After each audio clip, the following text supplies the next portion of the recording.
welcomes you to the following presentation of the National Football League.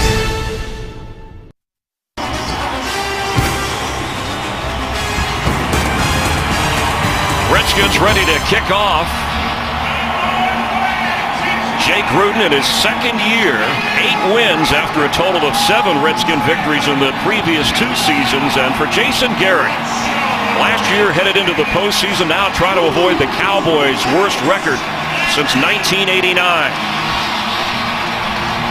Lucky Whitehead back to receive. Dustin Hopkins, who was picked up in September primarily for his touchbacks. It's an area the Redskins improved upon. And the regular season wrap-up, Washington and Dallas underway. It'll be a touchback. Whitehead takes it in the back of the end zone. Kellen Moore leading the offense from the 20-yard line. His second NFL start. His 50 wins in college at Boise State are the most ever in college football history. And we all know Kellen Moore spent time in Detroit backing up Matthew Stafford. He comes here getting his second starting opportunity. Coaches love his smarts, his ability to understand what's going on the football field. He's definitely got a challenged arm, but he's a really good football player. Get an opportunity to see him for the second time today. 180! Darren McFadden trying to go over the 1,000-yard mark. Mentioned that Des Bryant was put on injured reserve for the foot and ankle. Bryce Butler starts in his spot, and on the offensive line,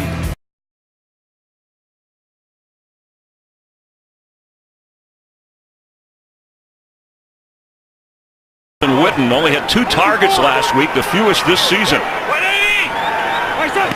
On 2nd and 9, McFadden with running room. And gets up across the 25 and goes over 1,000 yards for this season. Only the second season where he's played in all 16 games. The Redskin defense, Terrence Knighton, the load up front. Jason Hatcher, inactive today, but should be ready for the playoffs. And in the secondary, Deshaun Goldson, inactive. But D'Angelo Hall over at the safety spot, one of the leaders on this team who has moved over from corner and done well. Compton taking in the defensive signals on 3rd and 3. Moore off the hands of Cole Beasley.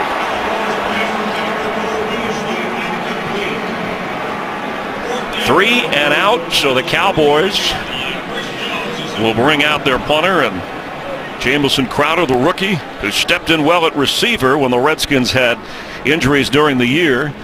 He can fly back to receive. Jamison Crowder has had a nice year as a receiver. He took over the primary punt returning duties. We'll see a lot of him on offense today with some of these starters getting a break later in this football game.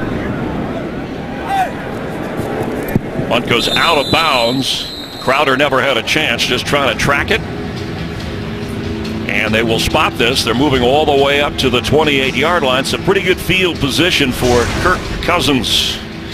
Just under a 70% completion rate, 26 touchdowns and 11 interceptions, and nearing the 4,000-yard mark. And he told us, Chris, that he absolutely wanted to play in this football game today. Talked about momentum, talking about building on some of the things that they've done really well in the past 3 weeks, and see if they can get something going here early in this football game, get this offense to maintain what we've seen of late.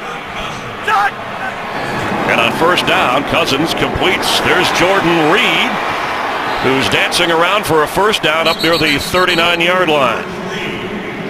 The running backs, Alfred Morris, is going to miss out on a 4th straight 1,000-yard season. Matt Jones inactive, but he'll be ready for the playoffs. And an offensive line with Trent Williams resting up with the knee and foot injury, but one that the rookie Brandon Sheriff has done a good job. When they've needed to run, they have been able to run. Brandon Sheriff, Morgan Moses, a second-year right tackle. That is where the strength of this offensive line is now. And going forward in the future, you got to be optimistic the way these guys have played here of late, too. Catch made at the 40, and moving upfield is Pierre Garçon. DeMarcus Lawrence in the Dallas defense. Last 7 games, he's had 7 sacks.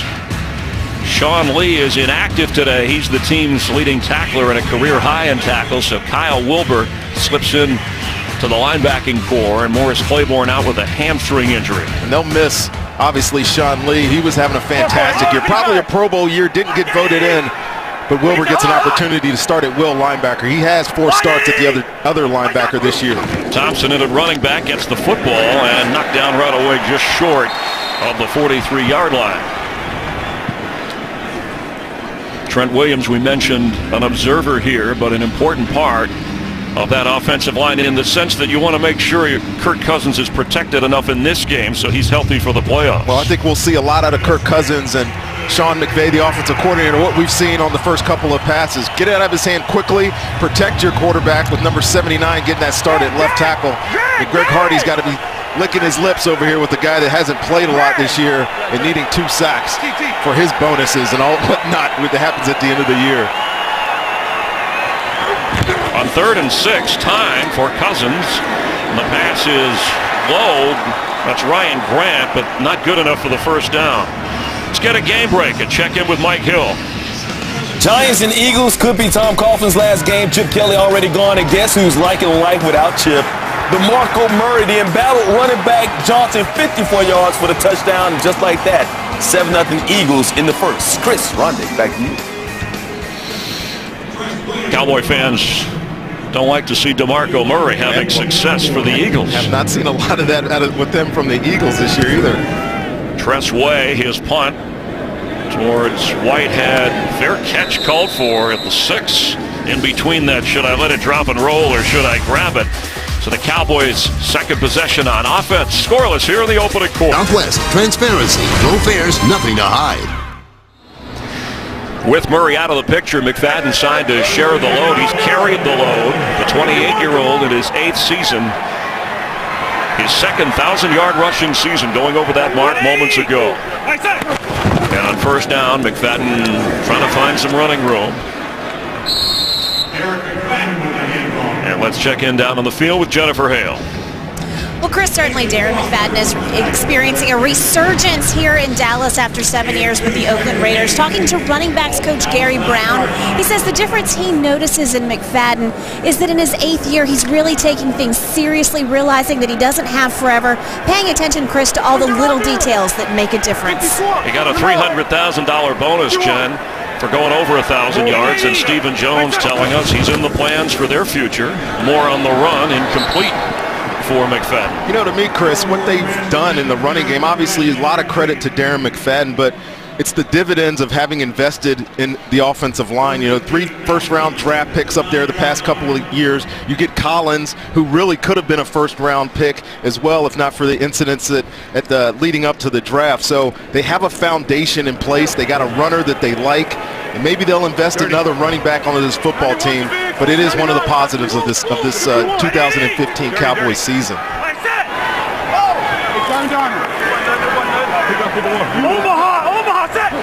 Got an Omaha from Kellen Moore on 3rd and 8, and the screen misplayed by somebody. It's 4th down.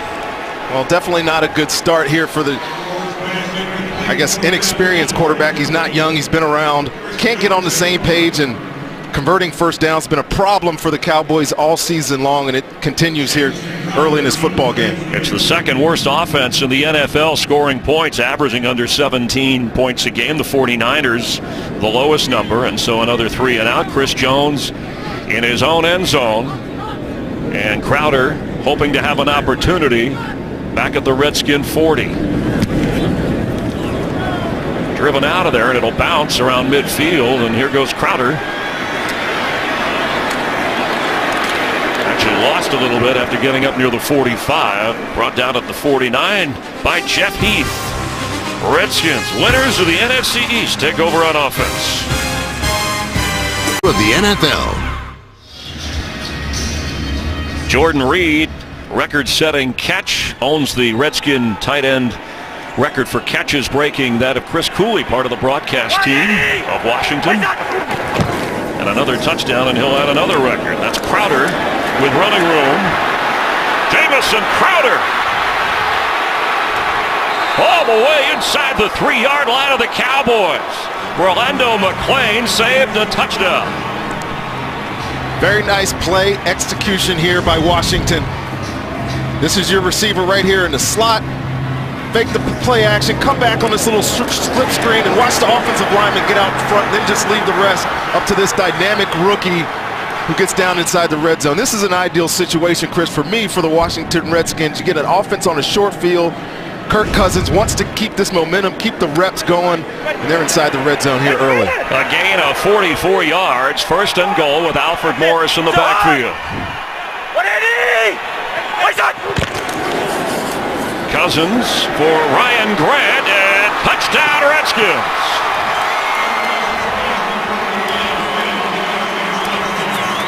Chris, this is an offense that is not running the ball well, but they're running it consistently, and when you do that, you give yourself an opportunity to set up play-action pass, boots out of the pockets. Kirk Cousins makes a fantastic throw here, and watch 14. He's going to come here, and just a little bootleg, come back out to the other side, underneath the quarterback. Just another well-designed play, gets Dallas sleeping a little bit, and an easy touchdown. So the big gainer to Crowder, the rookie, to set up Grant, the second-year player from Tulane, and 5 out of 5 is Cousins, increasing his completion percentage and adding a touchdown.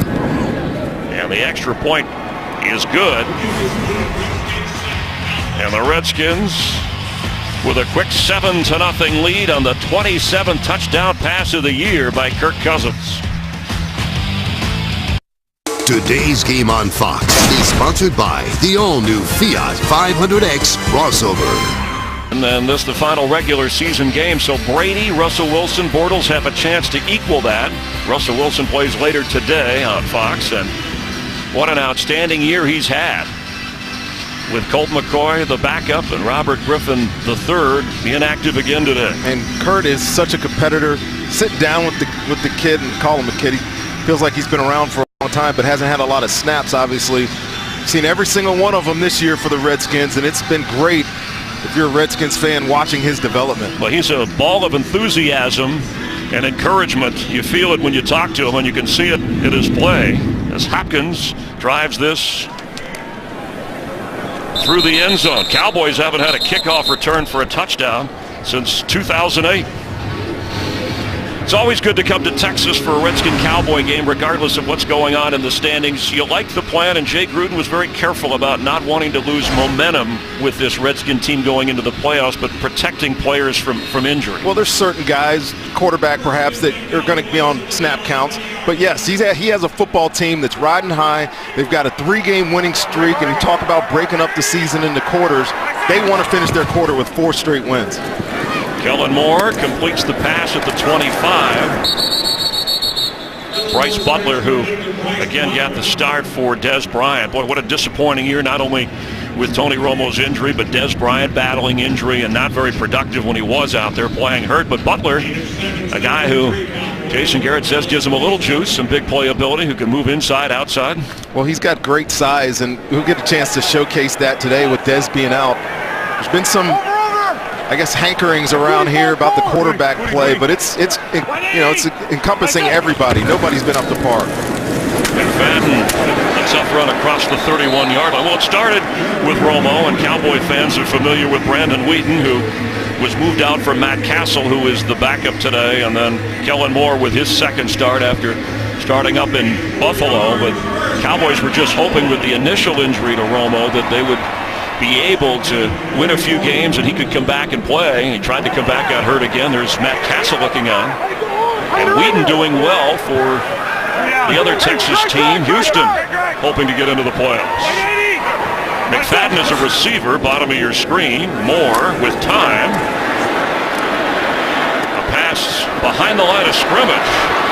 Terrence Williams all the way across the field. He's going to get a first down. And that gets the crowd excited up near midfield.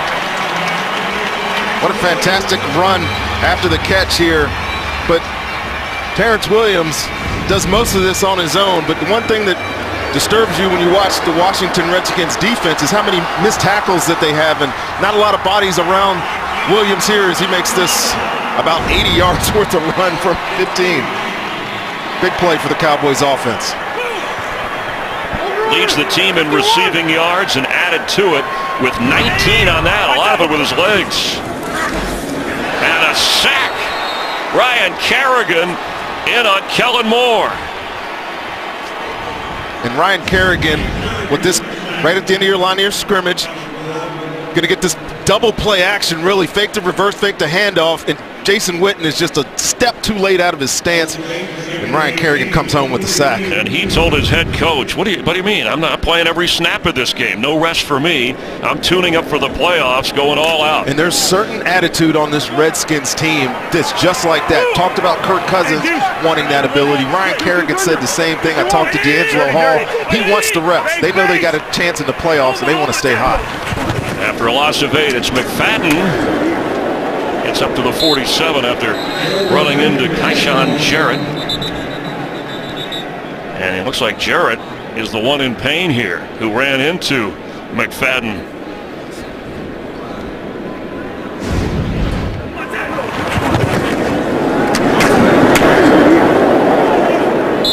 Clanging clash of helmets.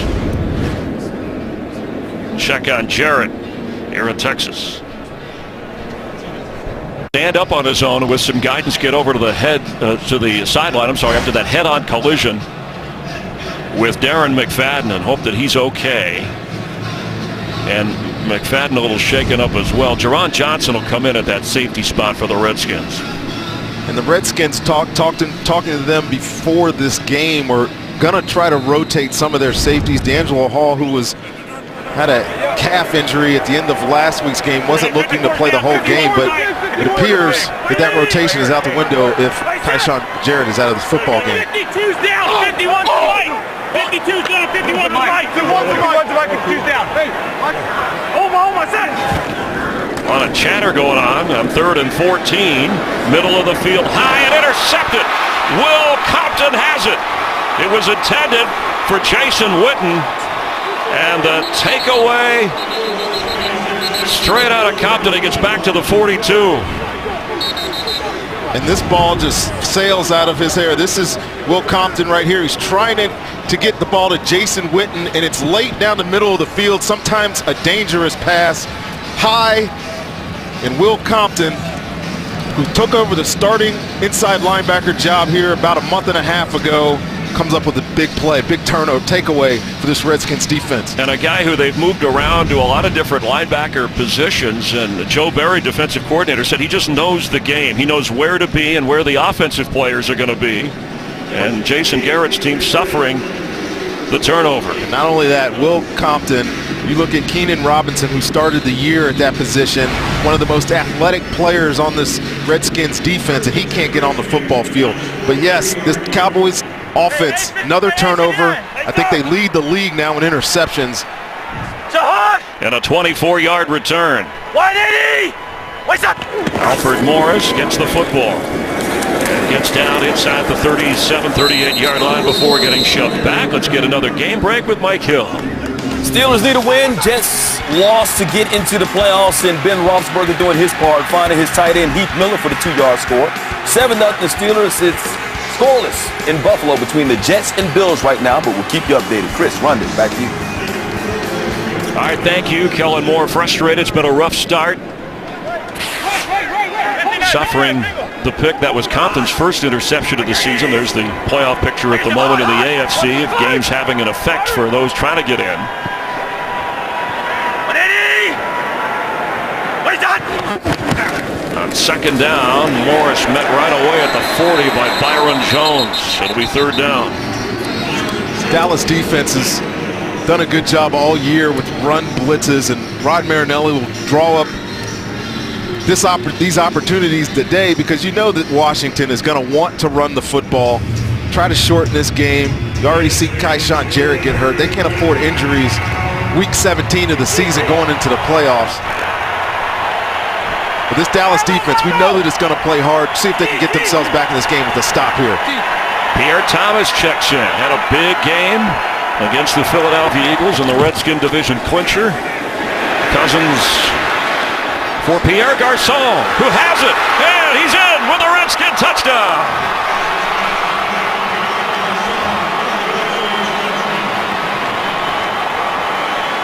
Good job by Kirk Cousins, buying time in the pocket, the willingness to step up and throw this ball down the field.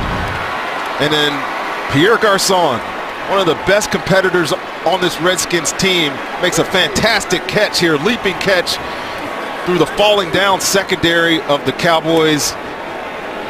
And it's 14-0 early. 6th touchdown catch of the season for Garçon. And Cousins, 6 out of 6 with a couple of scoring tosses against this Dallas defense. And the extra point, 14-0. Redskins out to avenge. The last time they lost to a team, it was to the Dallas team at the Redskin home park. And for 3rd on the Redskin all-time touchdown passing list of the season, Sonny Jurgensen, Joe Theismann, both in the building, by the way. Jurgensen part of the radio broadcast of the Washington Redskins. Cousins talked about staying in rhythm, tuning up for the playoffs. Well, he has been on it so far. He also talked about hitting your stride, and once they started hitting their stride, the confidence level of this offense just exploded. And Jay Gruden was telling us yesterday that yes, because of Kirk Cousins' success and his ability throwing the football, they're comfortable dropping back and throwing it 40 times a game. We'll see that today, but it's going to play dividends for them in the playoffs. January 17th, the first ever UFC title bout comes to FS1. Bantamweight champ TJ Dillashaw puts his belt on the line, taking on former champ Dominic Cruz, and former world champion Anthony Pettis battles Eddie Alvarez Sunday, January 17th on FS1.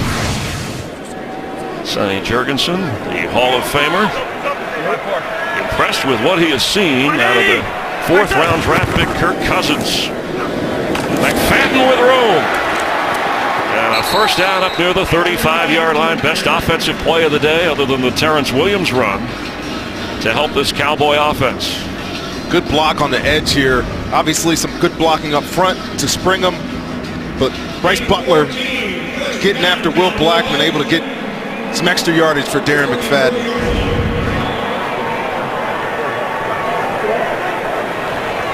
6 carries for 31 yards already for McFadden.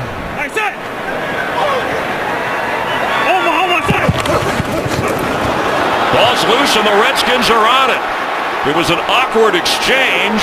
Chris Baker has it and then dishes it off. D'Angelo Hall down at the 18 of Dallas.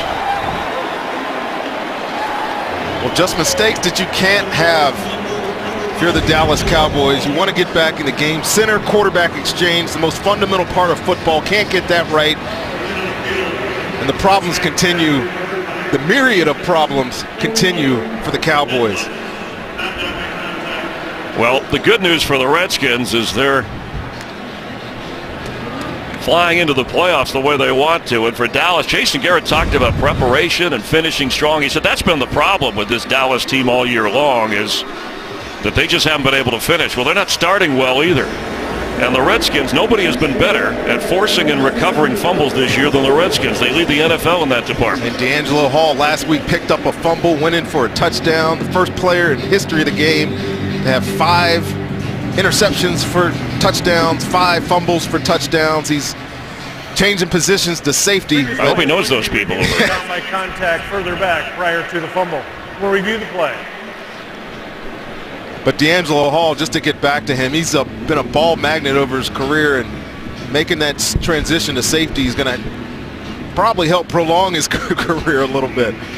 Well, and for Travis Frederick, you know, remember, he's got 4 different starting quarterbacks this year, shuffling in and out in terms of Kellen Moore, his second start. So the exchanges, the way they like the football, it's been a challenge for this Dallas team. They're checking the spot. So certainly the fumble recovery to Washington and all turnovers are reviewed. So was he down there, or are they going to give him the yardage when he lost it to D'Angelo Hall?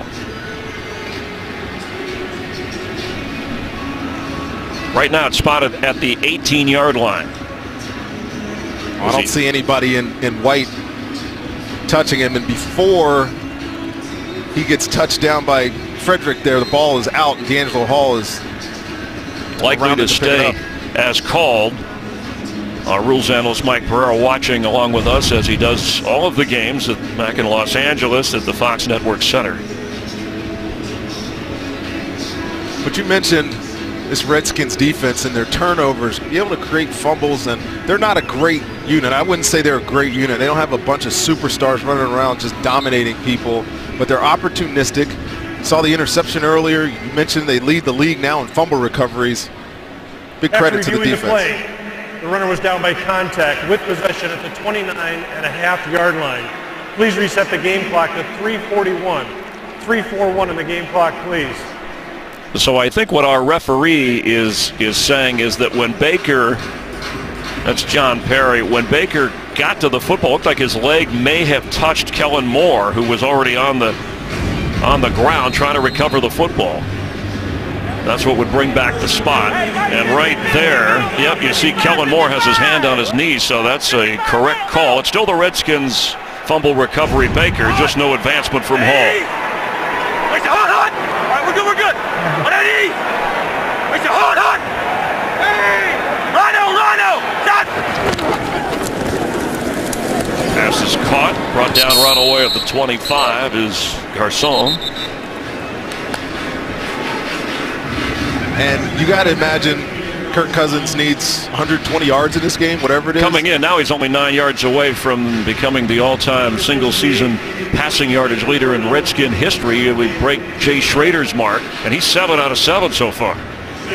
Model of efficiency Kirk Cousins is, and he has been. Jay Gruden and Sean McVay, the play callers, are keeping their options open here. Their offense saw empty package, doing everything. After a gain at 6, it's Morris. Maybe got down to the 21. In a game like this, too, Chris, you would think, since they've struggled so much running the football this season, that you would use this opportunity, turn around, hand the ball off to Alfred Morris, get that offensive line going, because you're going to need it. I mean, they're going to play, obviously, outside in Washington, first round of the playoffs. And then if they continue there, they got some tough road games, potentially, where running the football is going to need to be an asset of theirs. Currently the 4th seed. At the halftime of the Sunday night game, the Redskins will announce at least when they're playing. They're going to be at home, but who they play won't be decided till after the Vikings and Packers game is over. Could be Seattle or either one of those two, as Morris gets the first down. Nearing the 2-minute mark of the opening quarter, dominated by Kirk Cousins passing and the Redskin defense. Washington with a couple of takeaways, Cousins with a couple of touchdown passes, and it looks like DeMarcus Lawrence slow to get up for Dallas. Appears to be okay, being helped over to the sideline. DeMarcus Lawrence has been on fire in the second half of this season. In his second season, 4 games with sacks. He's been the one guy that's consistently gotten better on this defensive line. Rod Marinelli was glowing about him in his play of late. So Randy Gregory, the rookie from Nebraska, who was drafted in the 2nd round, comes over. 8:59. Rock. Why did he? What's up? It's Morris straight ahead. Morris down to the 10.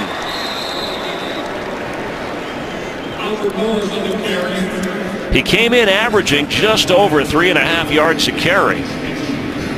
Struggled this season a bit, but not here. Watch the tackle guard blocks here.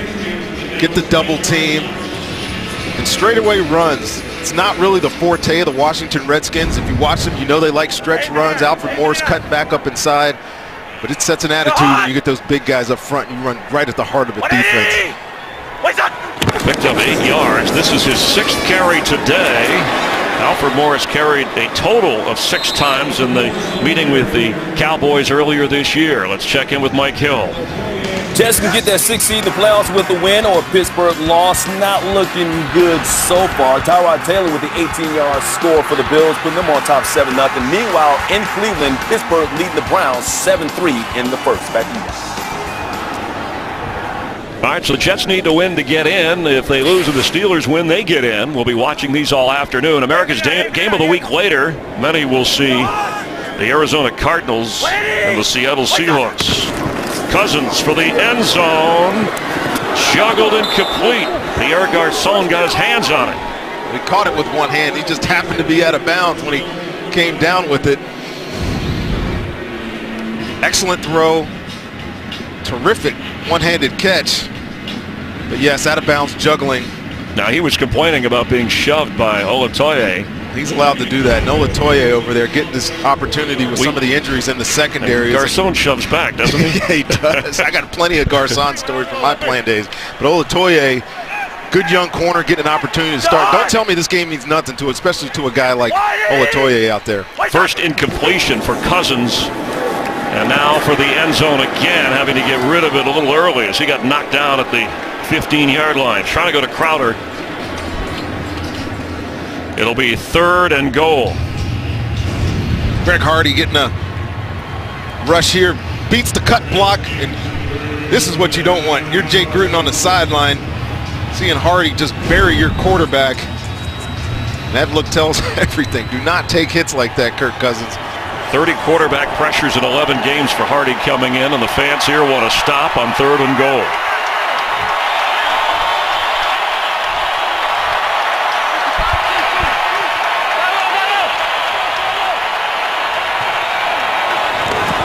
Cousins for the end zone. Touchdown! It's Jamison Crowder. And I'm not sure what Dallas is doing here on defense, but this was 7-on-7 throw and catch here for Kirk Cousins to Crowder. Nobody even around the receiver when he caught this, and just an easy step into the end zone. Crowder's right here, and just watch the back end of this defense. I think they're playing man-to-man, and Terrence Mitchell there, gets picked, and Kirk Cousins makes an easy throw in the 3rd straight drive for a touchdown. Crowder's 2nd touchdown of the season, the 5'8" rookie from Duke. Earlier in the game, remember, he had the 44-yard completion. That was his longest of the season, and the extra point by Hopkins. And the Redskins in the opening quarter working over the Dallas defense. Of course, the 2 turnovers by the Dallas offense hasn't helped, but Kirk Cousins marching the team in 8 plays, 30 yards after the fumble recovery, and his 3rd touchdown of this game.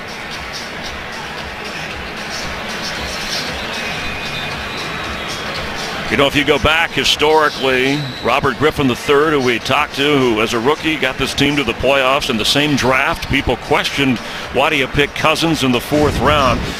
Well, in October, Mike Shanahan, who was the head coach at the time, had this quote that we thought we'd dig out for you, referring to Cousins. I think he's a guy that could take your team and win a Super Bowl, and that's the biggest compliment I can give somebody. Cousins told us that he still hears from Shanahan. Of course, Jay Gruden and this current Redskins staff developing Kirk Cousins, but he gets texts from him, and he works well on positive reinforcement. Well, I think some of the people that evaluate Kirk Cousins and have talked to Kirk Cousins felt like he was somewhat disappointing in his first couple of years. When he had the opportunity to play, I mean, he was somewhat reckless with the football. Didn't have a lot of snaps, so there wasn't a lot of time to self-correct himself. In this offseason, he told us he rededicated himself to getting him to turn himself into the best player he could be, and we're seeing the results. Dustin Hopkins this time wants some type of return, and Lucky Whitehead on the bounce. And works his way up to the 25-yard line.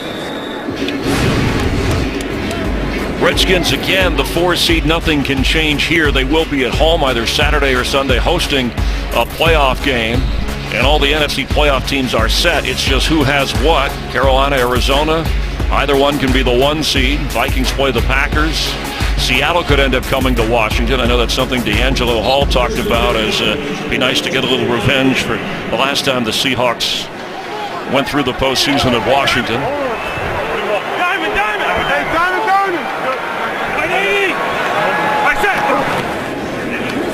Kellen Moore. Robert Turbin knocked out of bounds.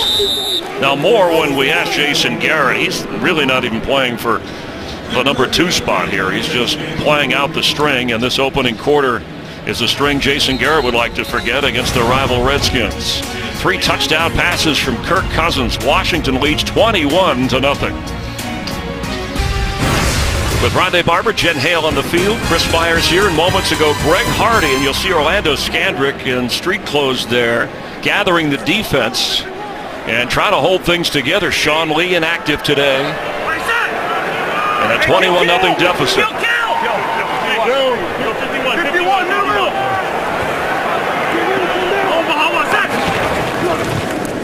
Kellen Moore's pass, he is caught, and getting near the first down. Terrence Williams looks like he got enough for it, and it's good enough for a first down. I've been in games like this, Chris, end of the year, really feel like everything's going wrong for you on the season. You start the game, everything goes wrong, you're down 21-0. I'd like when teammates get themselves together, gathered around, try to rally themselves, because again, it's a Week 17 game, and it means nothing in the standings, but it means a lot to the players playing. You got 16 weeks. You sign up for 16 at the beginning of the season. Finish it. Robert Turbin, the carry, and fights hard to get up near the 38. Compton, who had his first career interception earlier in this game, making the tackle. And we need to see this Dallas offense start converting third downs, whether it's Kellen Moore finding a rhythm in his passing game, whether it's the running game starting to explode. Something's got to happen on this Dallas offense, something positive. See if they can start this rally, the needed rally in this football game. They need a rally like TCU had in the bowl game against Oregon. Turbin again. Hit hard. Compton got to him, and then a couple of other Redskins encouraging to see, knocking his helmet off. The whistle had blown. All right already. Turbin and Compton, there's a flag down. Now you're seeing a little more fight. Need that fight. Turbin running hard, Compton tackling hard. Obviously a rival division game. Cowboys have won 4 of the last 5. Personal foul, offense, number 87. 15-yard penalty, the down counts. Saying the Cowboys have won 4 of the last 5 in this rivalry.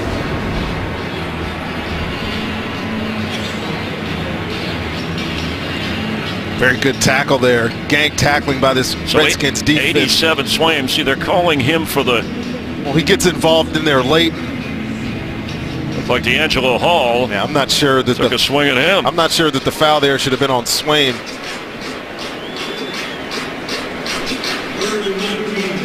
But the NFL all season long has been discouraging these type of altercations after the play. So I see why the flag came out. And a quicker whistle might have helped that situation. That's 3rd and 19.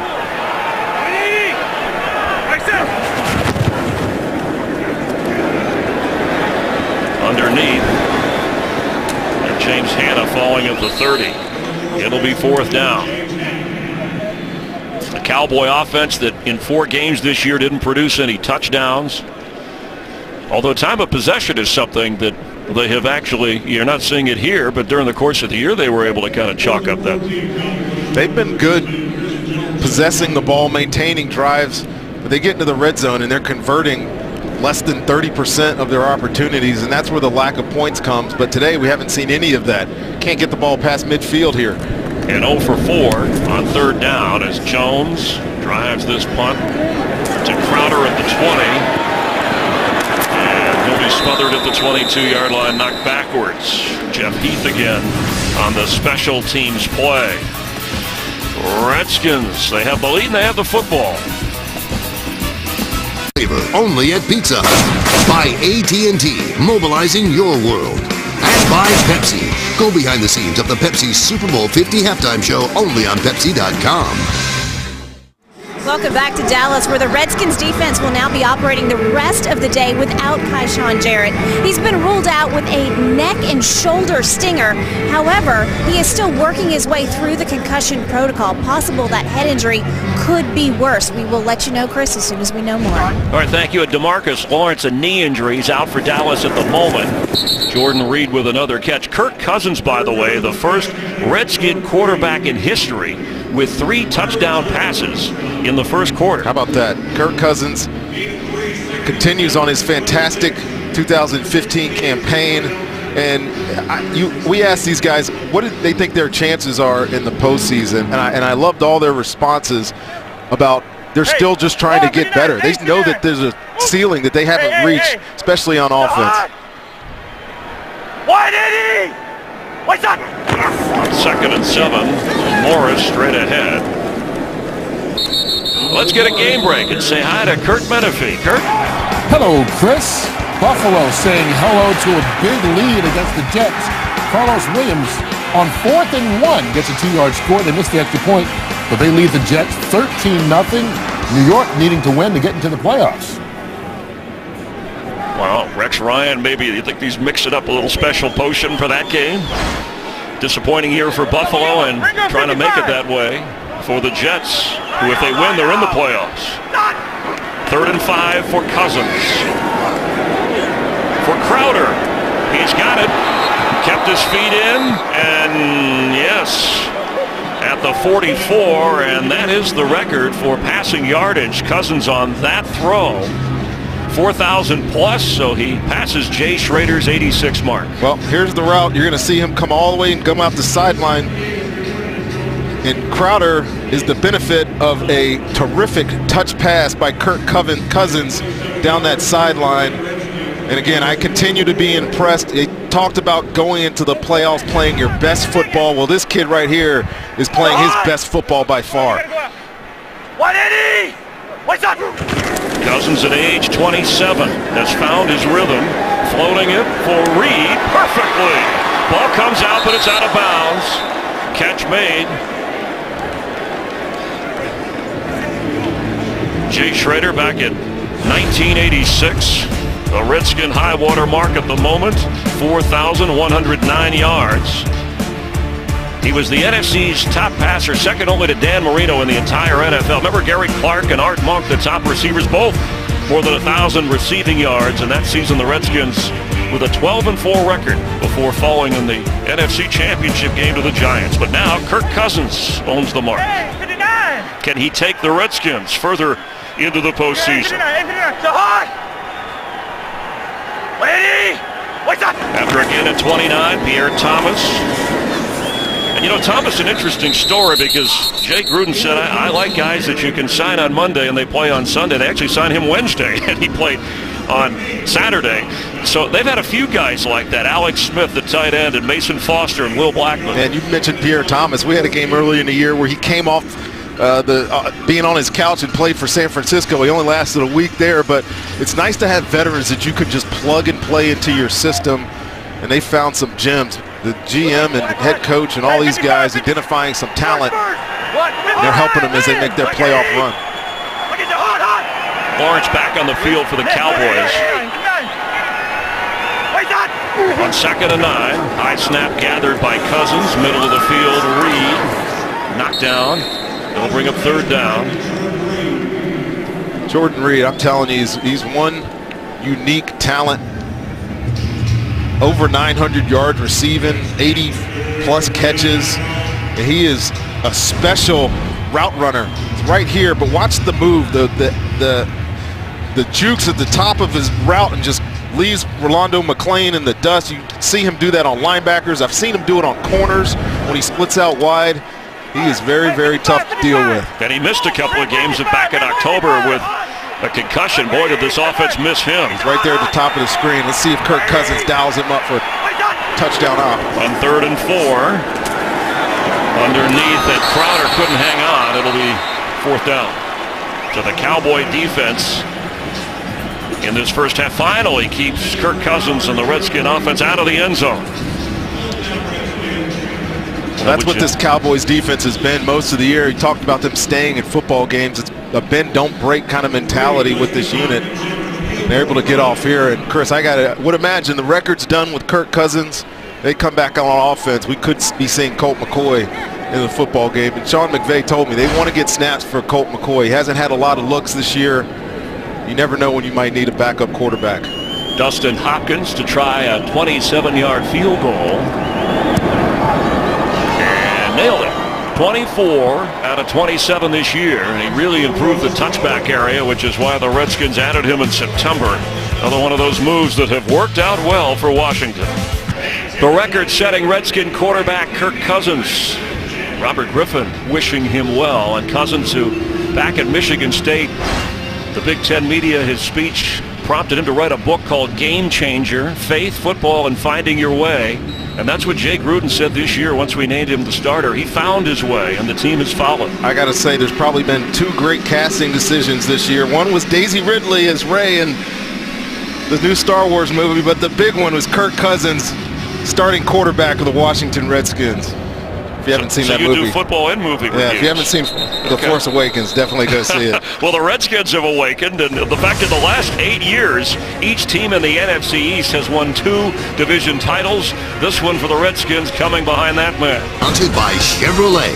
Find new roads. Some of the beautiful artwork here and around AT&T Stadium. The world-class collection consisting of 58 pieces can be seen by all the fans, the visitors that come here to visit the home of the Cowboys. And Rhonda and I getting to witness some of that. And Jerry Jones and his family, connoisseurs of artwork. Jay Gruden saying, now next week let's keep it going in the playoffs. Still waiting to find out who they're going to play. And may not know till the night after the Packer-Viking game. Kellen Moore for the first down to Terrence Williams. And this is where Kellen Moore can be really good when he drops back, hits his back foot, and lets the ball go. He doesn't have the arm strength to pump it down the field, but he is very accurate when he is on rhythm. The Cowboys, if they can get on rhythm, get back into this football game. See the last 5 possessions and how it has gone for this offense, putting more and more pressure on the defense, and that's been the story of this Cowboy team. The lack of Tony Romo and offensive production has exposed a lot of weaknesses that the Cowboys will try and correct for next year. McFadden trying to find a block. He's down around the 24-yard line. That's a fantastic point you make, Chris, about lack of production at the quarterback position, or just really some ineptness at the position. And you know, it really makes you realize how valuable Tony Romo is as a quarterback. People have lamented some of his mistakes over the years, but his numbers, and I played against him, were phenomenal. And he makes this offense go, and without him, they have been lacking severely. Cowboys will address the quarterback position either in the draft or the offseason behind Romo, who will be 36 next season. Rita, 51 to Mike. Almost up. Moore, his arm was hit, pass released, and it was Mason Foster who hit him. Scott Linehan, the offensive coordinator for the Cowboys, knew of Kellen Moore from his time back in Detroit and was one who said, let's bring him in here and help us get through these rough spots, and like some of the way he played the quarterback position, the efficiency. You've talked about his arm strength. But so far, they've been unable to convert a first down. 0 for 4 today.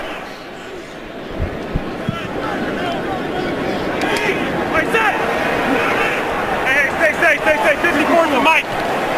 54 to Mike. Galvin. Run.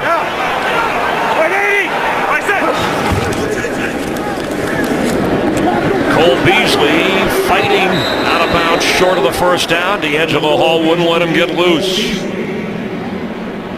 Well, Washington dials up a zero pressure here and forces this ball out quickly, and then all you have to do is come up and tackle it, and D'Angelo Hall playing in the slot, coming down to safety, gets them off the field for their 5th failed third down conversion.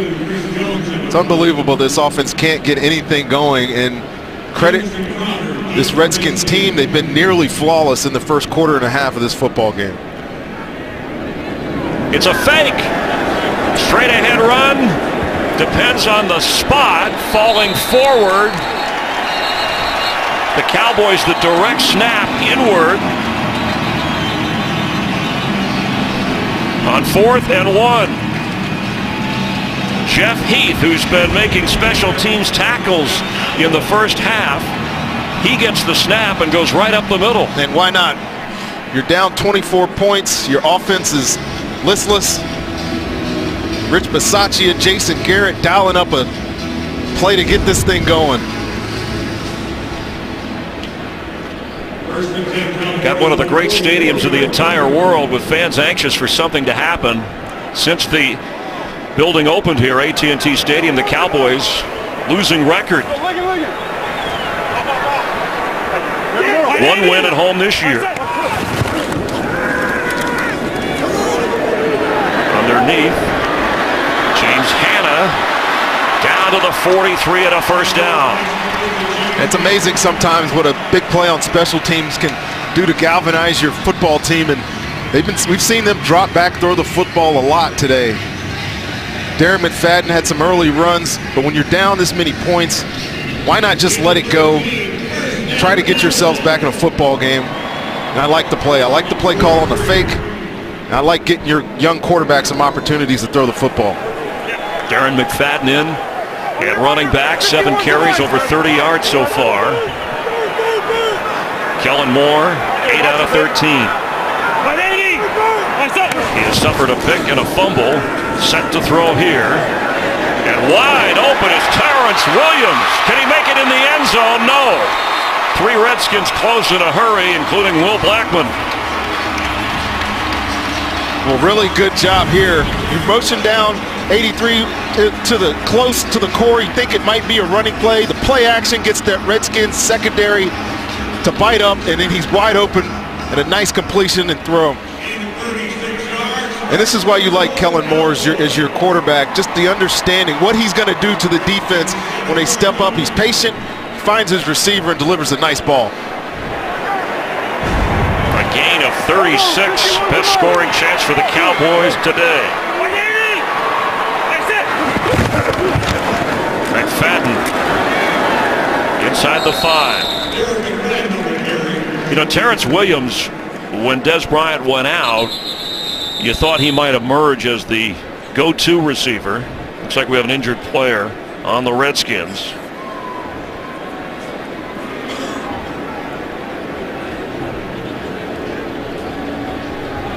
$35 is Deshaun Phillips, who is the nickel today. And we will check on the injury to Phillips. In the regular season finale to stay sharp for the playoffs, 12 out of 15, 3 touchdown passes in the opening quarter. Only one other quarterback has done that this year in the league. That was Ryan Tannehill. And breaking Redskin records left and right, it seems. Cousins, who is a free agent after this year, no plans to franchise him. The Redskins plan to sign him, and he and his agent planning to talk after the season. He said, we talked about it. Let's just worry about it later. In the meantime, we're a little bit worried about another Redskin, Deshaun Phillips, who is injured at that nickelback position and needing the cart to help him up and out. And they're adjusting and being careful with his neck here. It's just so unfortunate to see these type of injuries. While they check on him, let's go to Mike Hill for another game break. Mike. All right, guys, Brandon Marshall in his 10th season trying to get to the playoffs for the first time. Can get in with the win doing his part. His 14th touchdown of the season. The Times a franchise record is 13-7 Bills. Jets win and the Steelers lost, and New York is in. And right now, Steelers leading Cleveland in the second. Chris, run it back to you. All right, thank you. Yeah, Houston is winning, and they control their path. If they win, they're in the playoffs. Cincinnati is trailing Baltimore, and New England and Miami are tied as we check the medical staff with Deshaun Phillips. Fans hoping that did see some movement there. And many of the Redskin fans who share in this rivalry and are part of this, hoping for the best. This secondary has suffered injuries throughout the course of this season. And Kyshawn Jarrett went to the locker room earlier. Now Phillips is out. Jeremy Harris is getting into the football game, and here's Phillips coming in late onto this tackle and just you see the impact that Darren McFadden puts on his head and neck area, and he crumbles immediately. And again, never want to speculate what could or could not be wrong with him, but the medical staff is taking very care to get him on this board and take him out of the stadium here.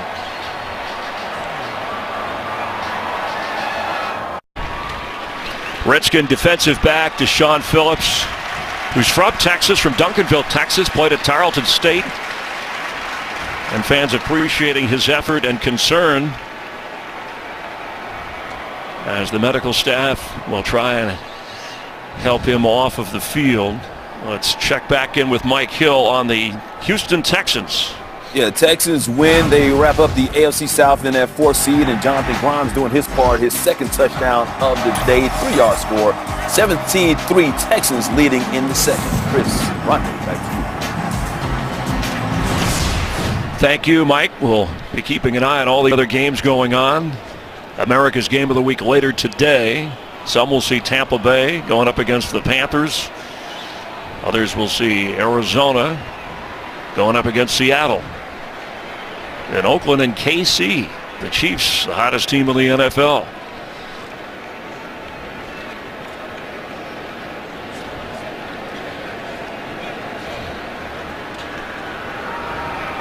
One of the reserve defensive backs, you always fear injury regardless of when a game is played, but certainly for Phillips, an opportunity to play in this game. And some Cowboy players giving their thoughts of concern for Phillips.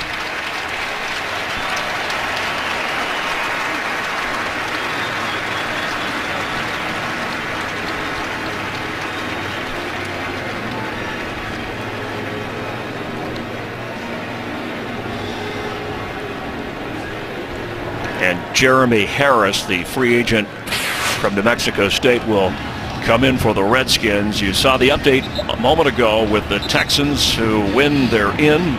Brandon Whedon leading the way. They had Bobby Hoyer, of course, back healthy for them. They've had to play a number of different quarterbacks. New England trying to get that #1 seed. They're trailing the Dolphins at the moment. Back here, that's Brian Hoyer, the quarterback for the Texans, as the pass is caught. Jason Witten not good enough to get into the end zone. And Kellen Moore, if he lets this ball go out on time, it's a touchdown right away, but he held on it just long enough for the Redskins defense to rally. 119 straight games with a catch for Jason Witten, extending the Cowboy record. He broke Michael Irvin's record last week. That's where the ball had to be. Oh, but is that close? Something if he wasn't out of bounds. Jason Garrett should challenge this. He absolutely should challenge this. The ball, all he has to do is get it to go around that pylon, and it will be a touchdown. I'll check his footwork, see if he's out of bounds before this ball crosses the line. And I think that's what he was trying to do, is reach the ball across before he went out of bounds. The official right there. But again, Kellen Moore is just a second late on that delivery. He was wide open in the flat. On time, it was an easy touchdown. But we'll get a chance to look at this, and this picture should give us a pretty good indication. Close. This officiating crew has had 8 reversals on 14 reviews this year. And of course, the great TV screen here. Jason Garrett, 2 out of 6 challenges this season. Our rules analyst Mike Pereira watching, as we mentioned earlier. Mike, what's your thought on this one? Yeah, we're watching all the shots. The interesting point is, since actually he goes out of bounds, he doesn't get into the end zone, he's got to get that ball back over the top or inside the pylon. Now, where does the reach occur here?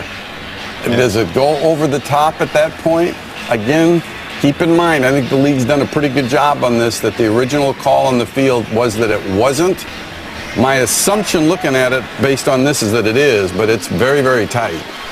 Well, this picture, I think, gives a good indication that maybe he did not get that inside the pylon right there. After reviewing the play, clear possession, 3 feet down. The receiver penetrated the goal line. It's a touchdown. Jason Witten on the pass from Kellen Moore and that extra reach. His 3rd touchdown of this season and a good challenge from Jason Garrett. And moving up on the all-time Cowboy touchdown reception list.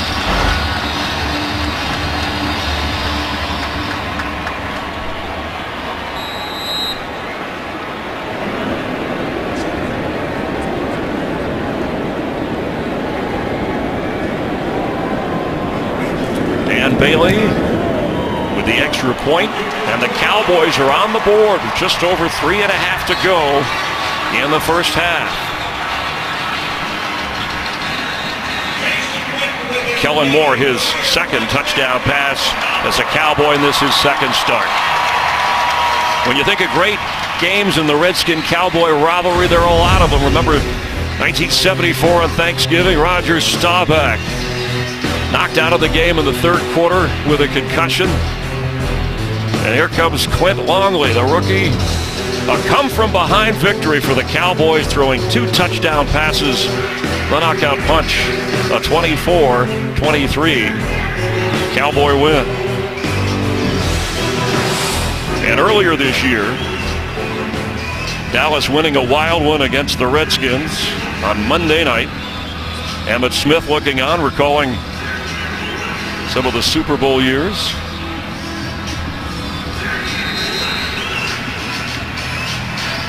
Redskins certainly going into the playoffs don't want to be swept by their rivals. It was nice seeing Jerry Jones and Dan Snyder shake hands and hug before the game. Stephen Jones talking about a competitive rivalry, respect for each other's franchise. Oh, this is one of the biggest rivalries in football, and I've never done a game in here, but you get in here, it just feels like a huge event. Whenever you're in this stadium, the Redskins in town, house is still packed, even with the 4-11 record. Yeah, it's a social event. It's a gathering, regardless of whether it's a playoff game, a regular season game, a preseason game here at AT&T. Well, the new Fox Tuesdays, Comedy's Big Night. Catch brand new episodes of New Girl, Grandfathered, Brooklyn Nine-Nine, and The Grinder. Kicks off Tuesday on Fox. An early 24-0 lead in the Cowboys' dent. There's Jerry and Stephen, president and general manager, looking on, and a Texas guy, Colt McCoy, coming into the game for the Redskins, the Longhorn who was with Cleveland and San Francisco, also a free agent like Kirk Cousins, and they expect to bring him back. A perfect complement, number 2 to Cousins in the eyes of the Redskin organization. And Morris carries straight ahead.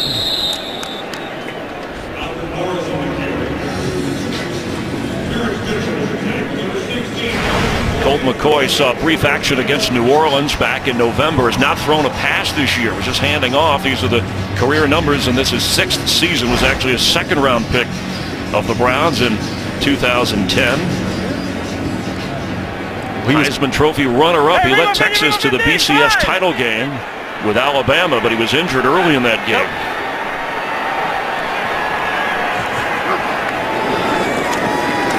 McCoy's pass is complete to Grant, and a touchdown catch earlier from Cousins in the game. It's a 1st down. Colt McCoy was part of that pretty crazy quarterback carousel last year here in Washington, but he got some valuable snaps, I thought, and really saw some development in him. Jay Gruden loved him last year, loved what he was able to bring to the table, to the position.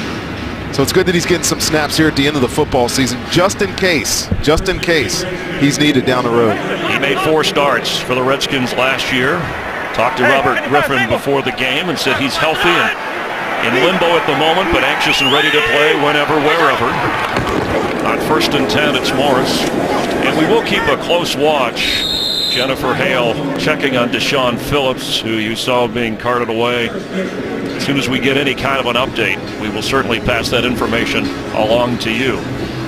We've reached the 2-minute warning here in Texas, and the Redskins with a 24-7 advantage. Apps, videos, and more at iTunes.com/NFL. Colt McCoy in, facing a 2nd and 7 after a gain of 3.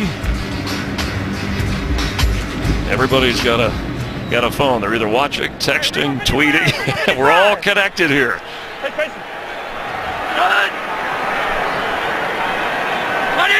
Chris Thompson in at running back. McCoy to throw. Wide open down the sideline, but just couldn't connect with Rashad Ross. Let's check in down on the field for more on Sean Phillips with Jennifer. Well, Chris, Deshaun Phillips is now headed to a local hospital for further evaluation.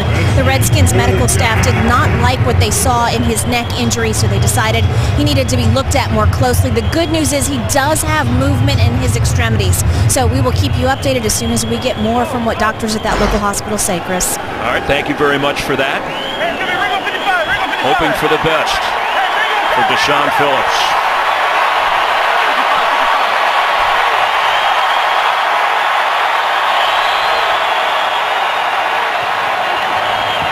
Blitz picked up. McCoy's on the run. And they get to him. The ball's out. It was a fumble. Terrence Mitchell eventually got to him and forced the fumble. Looked like the Redskins may have gotten on the ball, but let's see the official recovery. Josh Laribas was back there and did come up with the recovery. And it'll be 4th down, the Dallas defense. Well, great pressure by Terrence Mitchell here, and really a bad decision by Colt McCoy to try to get that ball out. It's clearly in the grasp. He had his arm hooked by Mitchell. There's no reason to try to throw this.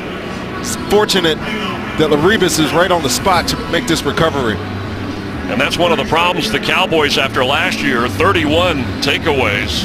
They almost had one here. In fact, they've talked about this season a lack of takeaways, only 11. Well, if you're looking for a big difference in this team, especially on this side of the ball, obviously we know what's wrong with them on offense.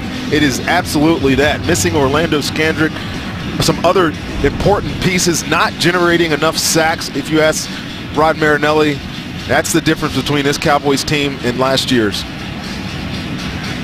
The officials may want to make sure to see if the recovery was clean. John Perry, our referee. And we're under 2 minutes, so automatically the officials will review. Otherwise, they wouldn't unless there was a change of possession. If it was outside of 2 minutes, the Cowboys would have to challenge if they think there's any chance they can come up with this football. Just want to confirm the recovery, and it's so difficult. We get the same kinds of replays that the officials do. Dean Blandino and company watching back in New York too, but sometimes guys piling up. You've been a part of those before. So much happens at the bottom of these piles. You really, I mean, the first guy on the ball is the center, Laribas, but to us it didn't look like he had full possession of it. But you see the thumb, and yes, they are correct in their ruling to give this back to Washington. Saw the rubber band too on Pari's hand to keep track of the downs. Just an old school way of doing it to make sure they track everything. Wanted to make sure the arm was going so it was a fumble, but it wasn't a forward pass. Lucky Whitehead has it. Here comes a flag as he's run out of bounds up across the 25-yard line.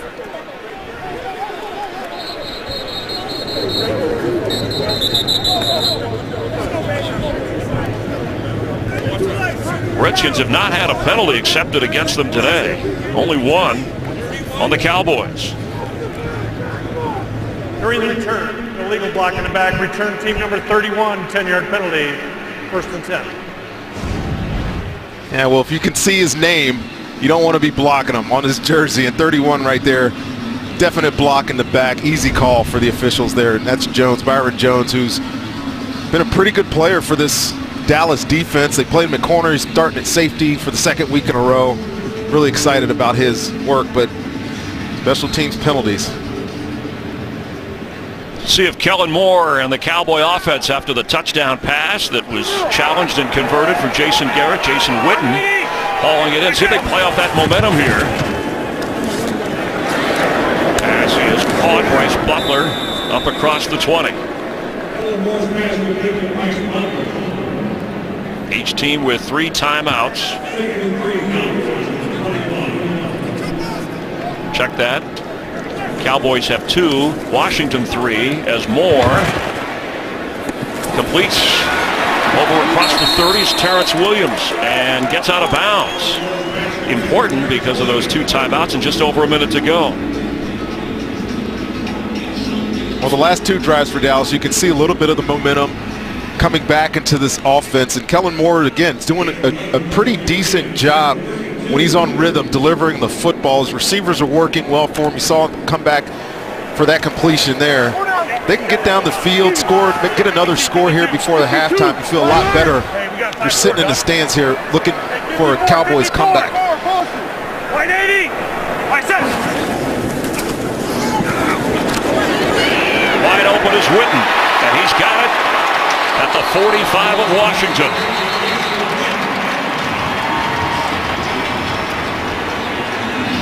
Working against, looks like D'Angelo Hall, checking his shoulder. Let's check in with Kurt Menefee. Look, TB, I'm telling you, it's really simple. If the Patriots win, they win home field throughout the playoffs. Now, the Colts can knock Houston out of the AFC South if Indianapolis wins and Houston loses, but then also the Falcons have to win. Ravens, whoa, just a second. Whoa. Bills, they got to win too. No. America, I know you're confused as I am. Let's just talk about this at halftime. Wow. Sounds like a plan to me. Holy cow. This reminds me of general math or whatever. More like remedial math for him. I'm glad they cleared everything up. You know, we kid because we care. Steelers do lead the Browns 14-9. Miami leads the Patriots 10-3. Houston winning 17-3. They win there in. The Jets trailing Buffalo 16-7 as D'Angelo Williams is being checked on already. D'Angelo Hall and Deshaun Phillips has already gone to the hospital, as you heard in Jennifer's report. Well, geez, if D'Angelo Hall can't go in this football game, I really don't know. Who's going to play safety for this football team? Running out of players. Kyshawn Jarrett got hurt in the opening quarter. Jerron Johnson is back there. They've used Jeremy Harris. DeShazer Everett is coming to the field, and he'll be out there. So Deshaun Goldson came into the game inactive. So there's Everett, the rookie from Texas A&M. Well, I think at this point they have exactly 5 defensive backs available. Yes. So can Kellen Moore and the Cowboys take advantage? Terrence Williams with 5 catches leads all receivers in this game.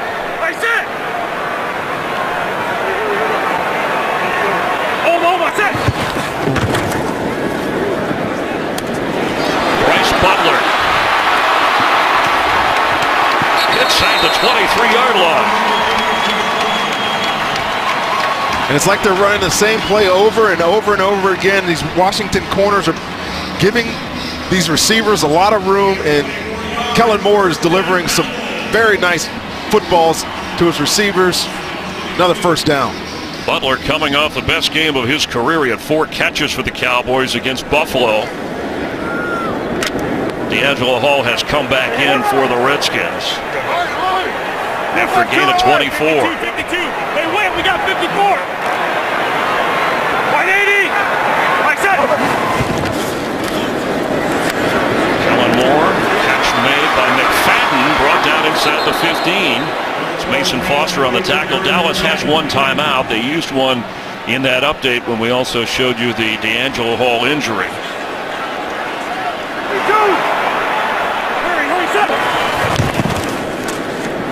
That's 10 completions in a row for Kellen Moore as Witten gets down to the 5. And a timeout. The Cowboys will use their last timeout of the half. And let's check in for another game break. Steelers trying to secure that 6th seed in the AFC. Ben Roethlisberger to his guy Antonio Brown, 17-yard score. It's 14-9 Steelers at the half in Cleveland. Steelers need to win. Jets lost to get in, and right now Jets are losing in Buffalo 16-7 at the half. Chris Rondo, back to you. Kellen Moore has found his groove, and this is his second start as a Cowboy. And a chance to get Dallas to within 10 points. Out of timeouts, 26 seconds to go, and it's 1st and goal. He's been excellent on this drive. Some short completions. He had a nice ball through the seam to his tight end, Jason Witten. The rhythm of the offense starting to come alive here in the second quarter for the Dallas Cowboys. Bryce Butler is at 6'3", and sometimes you look for Dez Bryant down here. Butler's at the top of your screen. Terrence Williams at the bottom. Kellen Moore, end zone, touchdown, Cole Beasley.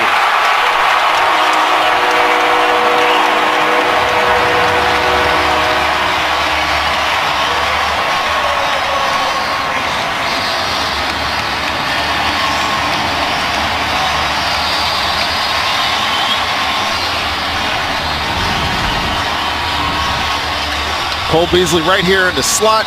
You'll see 41 blitz, leaves D'Angelo Hall one-on-one, and just a really nice move by Cole Beasley to leave the veteran in his wake for that easy completion. And you take a risk.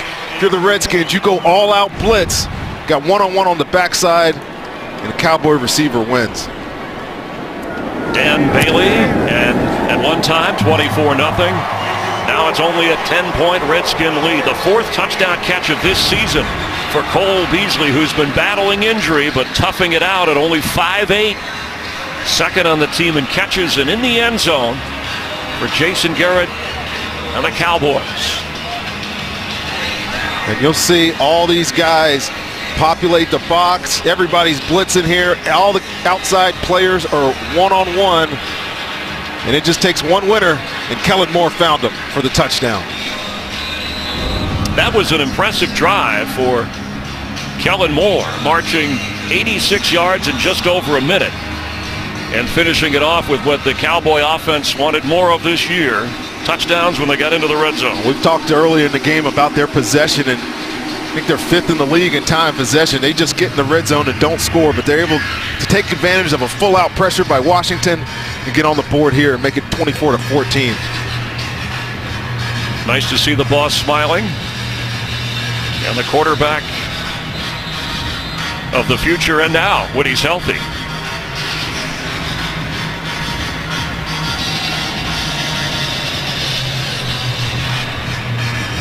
Rashad Ross back to receive the kick. And touchback, so to the 20 with 21 seconds remaining. So we continue to talk about some of the great quarterbacks in this rivalry. Sonny Jurgensen led the league in passing 5 times. And Pro Football Hall of Famer inducted in '83. And Roger Staubach from 69 to 79. 2-time Super Bowl champion. 11-7 record against the Redskins. And went into the Pro Football Hall of Fame in 1985. Both Staubach and Jurgensen. That's what's great about both of these organizations with the 8 Super Bowl titles combined. Staubach and Jurgensen still a part of the organizations in and around the players, the ownership. The Redskins will go to the half with the lead and hope to hang on to win their 4 straight. They know they're the 4th seed. Waiting to see who they'll play next weekend in the playoffs.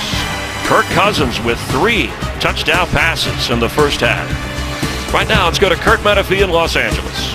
Lead and on their way into the postseason. The Cowboys wrapping up a frustrating season. Today's excitement brought to you by Nissan. And when things started for Washington, Kirk Cousins continued the hot hand with 3 touchdown passes in the opening quarter. Kellen Moore rallied Dallas. Jason Witten reaching across, and a challenge from Jason Garrett to get in the end zone. And it's a 24-14 game. That's today's excitement so far, brought to you by Nissan.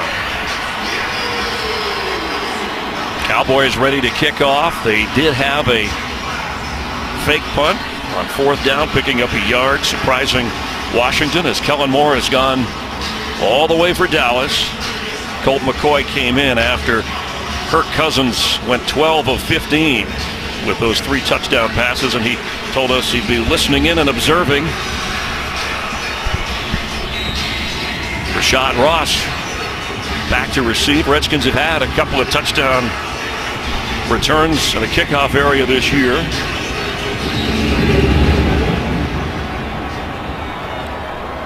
It'll be a touchback and out to the 20-yard line. Well, we know the Redskins are the 4th seed. They're waiting to see who they will host next weekend in the playoffs. The Cowboys currently, they have the 4th pick in the upcoming draft. Depending upon a number of things, they could get anywhere to the 2nd pick overall or the 8th pick. So they're somewhere in that window here. But they want to try and finish strong against their rival Redskins. What do you expect here in the second half? Well, I expect, honestly, to Washington to turn around, hand the ball off, try to shorten this football game. You've already seen a number of injuries, Chris. It's the last thing they want going here in the last 30 minutes of the regular season is to get anybody else hurt. The reason Cousins is out of the game, Alfred Moore is still in there.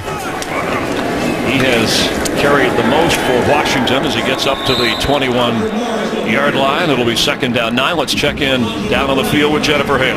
Well, Chris, the Redskins' plan was to play Kirk Cousins the entire first half, but at halftime, Jay Gruden told me he was in such a good rhythm, he felt like Kirk had done what he needed to do to establish confidence for the playoffs. Plus, as Rondé mentioned, he did not want to risk further injury.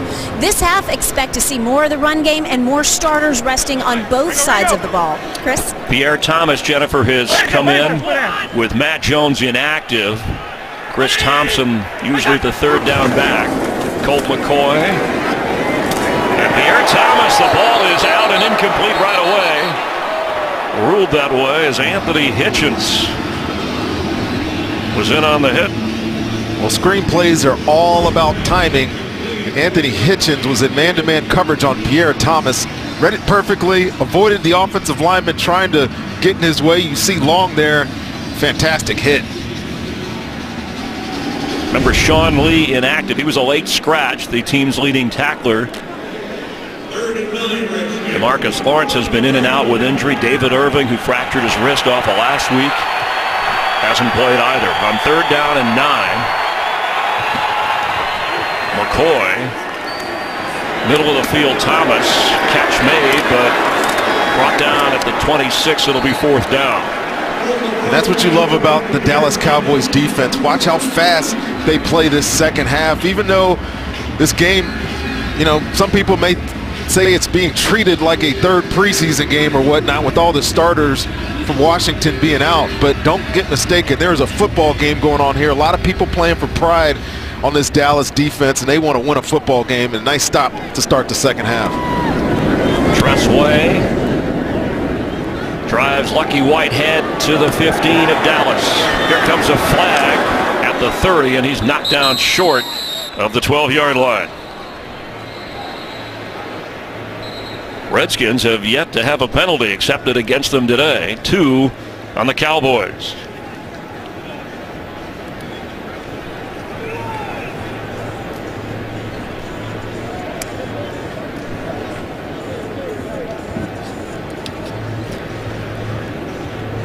It's a flag on each side of the field.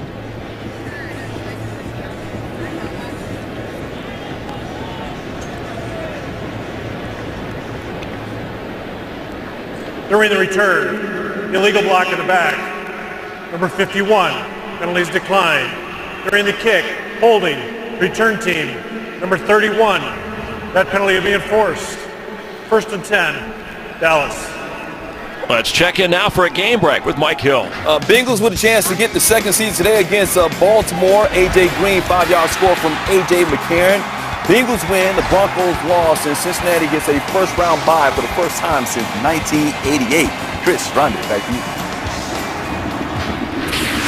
Thank you very much. As you check the scores, Cincinnati heading to the playoffs and winning. New England trying to get the number 1 seed and tied down in Miami.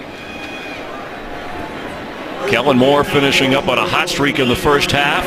Darren McFadden, who opened the game carrying the load, got a breather with Turbin, is back in there and gets the football. McFadden gets outside.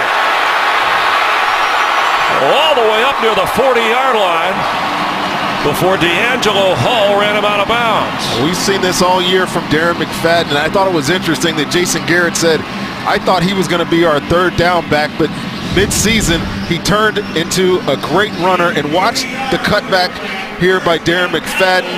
Stick his right foot in the ground and then just avoid Blackman in the flat. And he's always had this great speed. He's having a fantastic year. A 30-yard run. Yeah, we're good. Go. Yep. 180. Kellen Moore. Incomplete, a little behind Terrence Williams. Kellen Moore, we mentioned his 50 wins in college at Boise State, so the winningest quarterback in major college history. The guy's record that he broke, Colt McCoy at 45 wins at Texas. And you got to play a lot of games to get 50 wins in college football. 45 wins, for that matter, for Colt McCoy. And he was at Boise. We all remember what he was. Fantastic when that program really turned around. On 2nd and 10, McFadden gets up just short of the 45-yard line. Jerron Johnson making the tackle. And let's get back to Jennifer. Well, Chris, this Cowboys offense is going to be without guard Ronald Leary for the rest of this half. He is out now with a concussion. Now, Jason Garrett told me at halftime he talked to Kellen Moore and told him to keep his confidence high, stay settled down. Garrett knew he could play like he did at the end of the second quarter. He just needs to keep doing it, keep producing, and keep believing in himself, Chris. And still waiting for an update on Deshaun Phillips. Kyshawn Jarrett also was hurt in the Redskins secondary. Moore is going to go down. Chris Baker, who had a fumble recovery in the first half, gets the sack. They bought some time in the secondary here, and Chris Baker just keeps working to get this sack. Chris Baker is right here, and just watch him continue to work on this double team. Kellen Moore tries to scramble out of the pocket. He's right there to make a 6th sack of the season. Career year for Chris Baker. Chris Jones inside the 25. Jamison Crowder back at the 15. And fair catch called for just across the 10-yard line. So the Redskins back on offense after the Redskin defense does its job. Sponsored by Southwest. Transparency, low fares, nothing to hide. By Burger King. Now get 10 chicken nuggets for $1.49 only at BK. By Geico. 15 minutes could save you 15% or more on car insurance. And by Bud Light, the official beer sponsor of the NFL. Bill Callahan of the Redskins helping out that offensive line. He was in that position helping the Cowboys last year when they were going to the playoffs, and what a difference he's made when you listen to not only offensive coaches, but the front office of this Washington team. Hey, Jam! They got 59. Alfred Morris on the carry. You know, there's a lot of good decisions on this Washington team on that offense. You talked about Kirk Cousins already, Chris.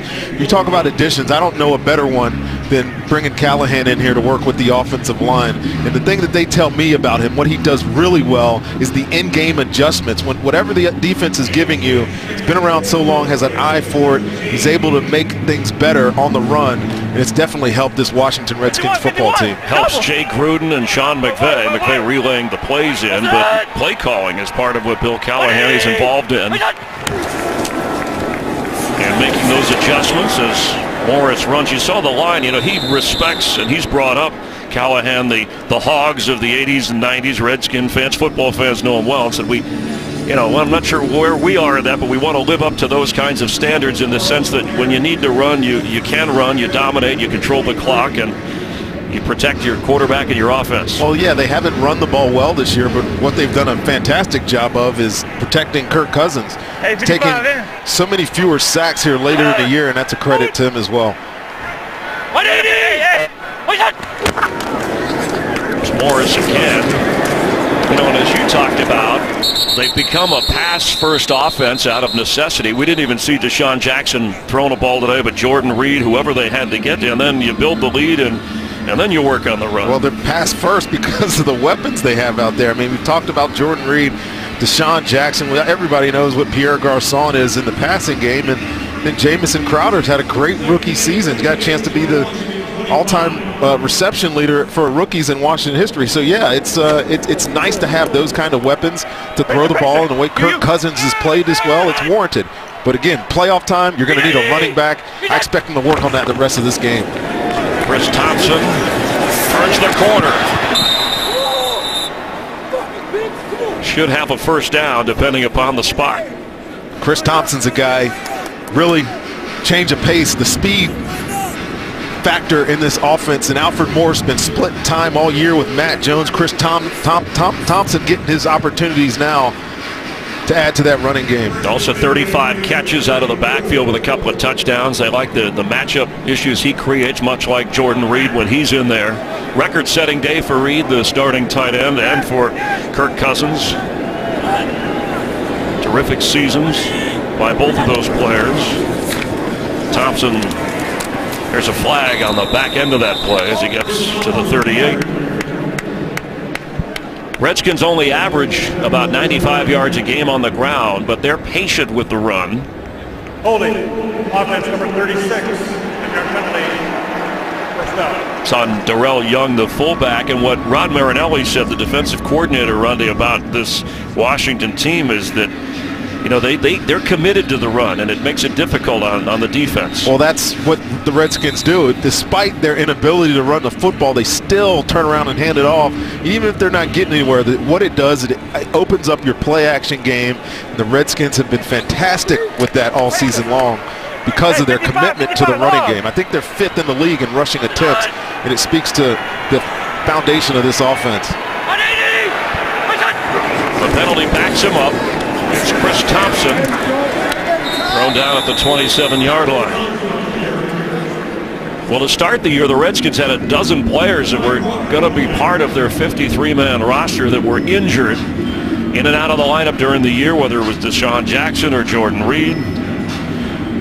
And yet they've been able to win the division that is often criticized, the NFC East. There was talk at one time that the winner of this division might not even have a 500 record. Well, I don't think there's any question why this offense exploded when Jordan Reed got healthy and Deshaun Jackson started taking the top off defenses again. Just opens up everything else in this offense. McCoy incomplete. Bobbled by Alex Smith, the backup tight end, and almost intercepted by Anthony Hitchens. Hitchens been active here in the third quarter for this defense. He'll be a free agent. Cowboys have double-digit free agents. Rolando McClain, one of those. Greg Hardy, will he figure in the Cowboy plans of next year?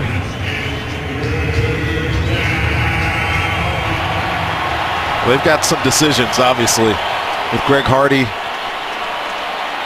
Some other players on this defense need to find a pass rush here in Dallas.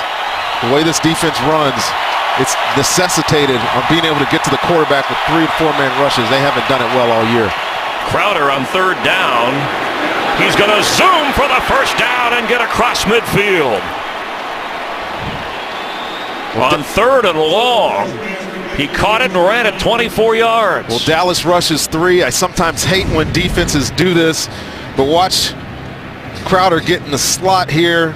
Same play that he had the explosive play earlier in the game. You get a couple of nice blocks out front by your offensive line, and then his speed and quickness shows itself again as he gets that big first down. 3 catches, should say 4, for just under 100 yards for the rookie, and he has the touchdown grab.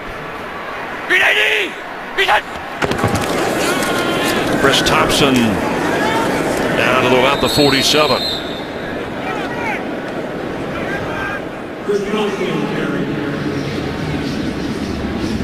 Talked about the credentials of the 4th rounder from Duke. As a rookie, right behind Gary Clark, tied now with Art Monk. Most rookie receptions in Redskin history. And Kirk Cousins said we got to do that in the playoffs. Gotta go 51. Gang 55. White 20. Who's that? Morris back in and gliding inside the 35-yard line with another first down for Washington. Now this looks like a running team. Well, give due over on that right side of the offensive line to Sheriff and Morgan Moses. That's exactly where they're turning around and handing this ball off. And Alfred Morris, definitely not the same runner he's been in the past. He hasn't had as many touches, but you give him room, he'll produce for you. Redskins have now run for more than 80 yards today, and the average is up over 4 yards a carry. Jim! Hey, come on! White 90! Alfred Morris bounces outside. Brandon Carr couldn't catch him.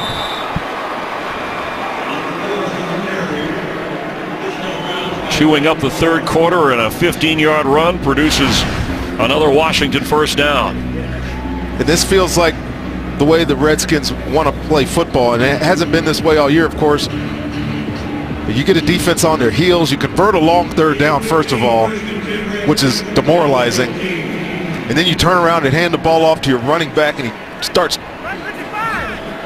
rushing off huge chunks of yardage. The game feels like it's supposed to feel if you're Washington right now. And Morris nearing the 80-yard rushing mark.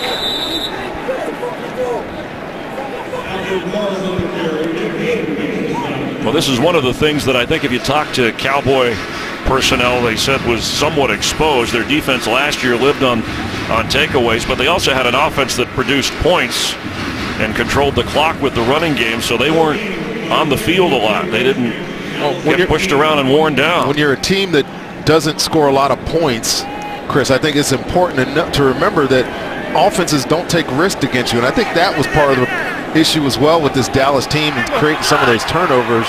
Knew they weren't going to score, so didn't give as many opportunities for turnovers. Chris Thompson tackled right around the 15-yard line as the clock continues to run.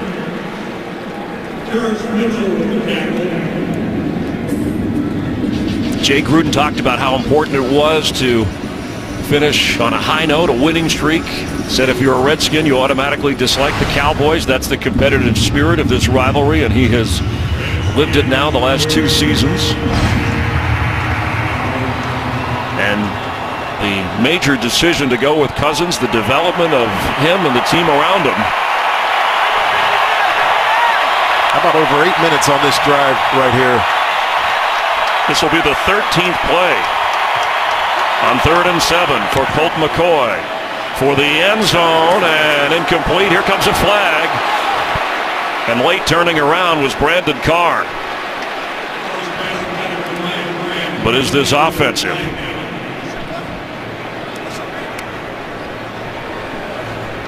Ryan Grant, the receiver. Pass interference offense, number 14. Penalties declined. 4th down. Now, this was great coverage by Brandon Carr. He's in perfect position. Gets a little stutter move, but doesn't panic. Turns around, finds the ball, and then Ryan Grant just tries to come over his back. And Brandon Carr has allowed his position there to try to make a play on the ball. So that was the correct call by the official there.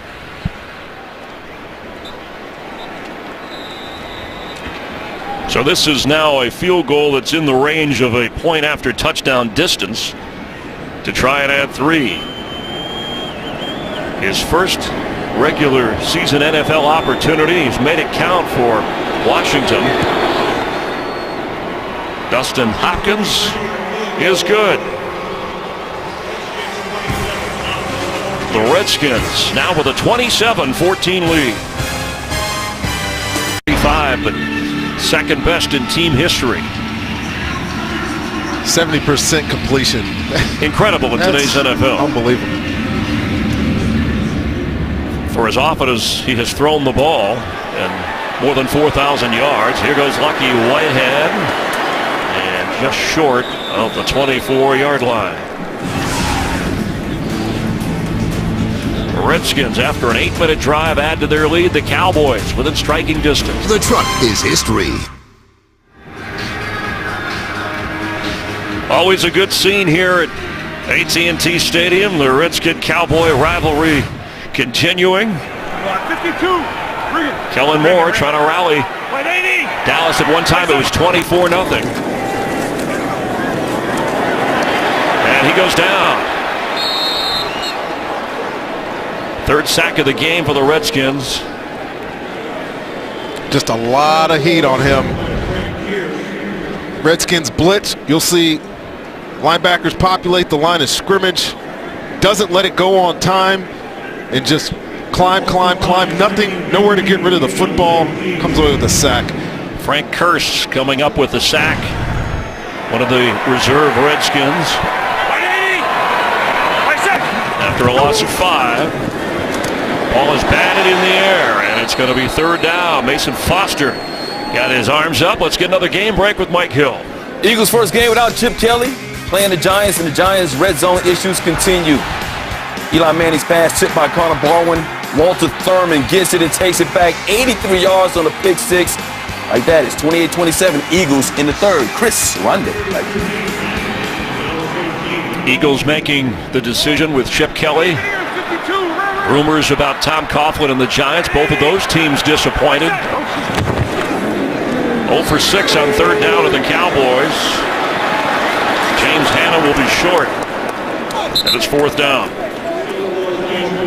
Well, those first two offensive plays there for Dallas, Joe Barry, the D coordinator in Washington, just throws everything at him. Just two blitzes, gets a sack. The second one was an all-out blitz, and the aggressive nature here in the second half is paying off, and they can't can't convert a third down again. Joe Barry, who is married to the daughter of Rod Marinelli.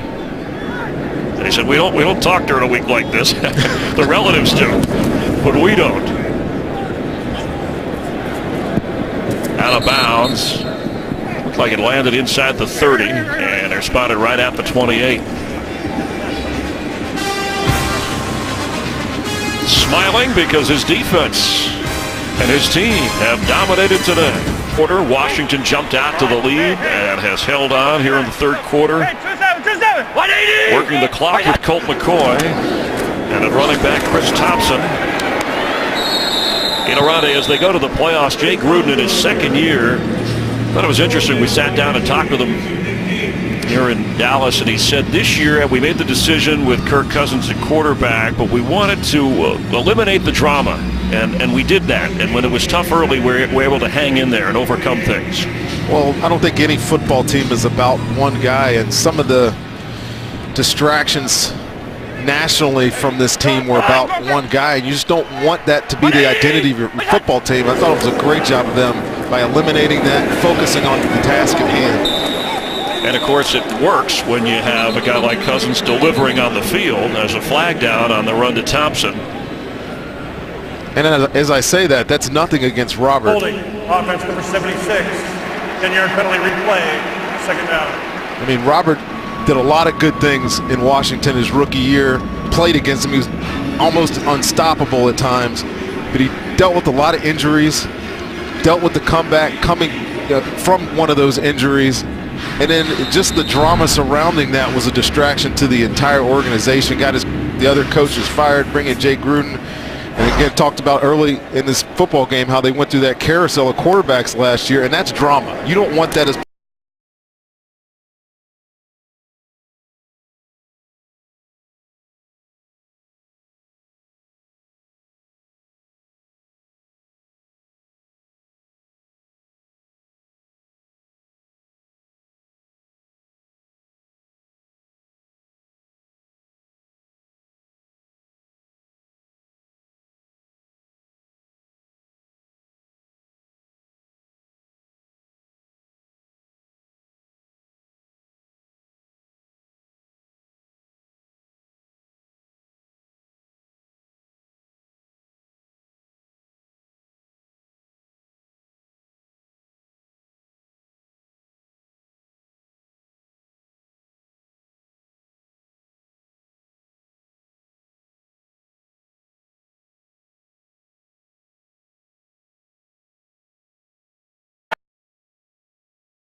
You got to finish strong.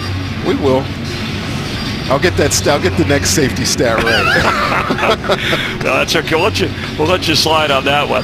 I told you earlier, the kickoff for Felix Jones, the last Cowboy to return a kickoff for a touchdown out of Arkansas, teammate member of Darren McFadden. And Lucky Whitehead on the free kick following the safety. It's up across the 33-yard line. Good field position for Kellen Moore, who has attempted 32 passes, a couple of touchdowns, a couple of interceptions, and he's lost a fumble as well. And it's a great view, right? No matter what game you're watching here, no matter what the standings are. I'm trying not to watch the scoreboard right in front of me. Yeah. As long as they don't put us up there, it'll be all right. Trying to avoid their worst finish record-wise since 1989. Trailing 34-16 after a safety, and Kellen Moore, the long windup when he's brought down. Another sack. Preston Smith, the rookie, with his 8th sack of the season.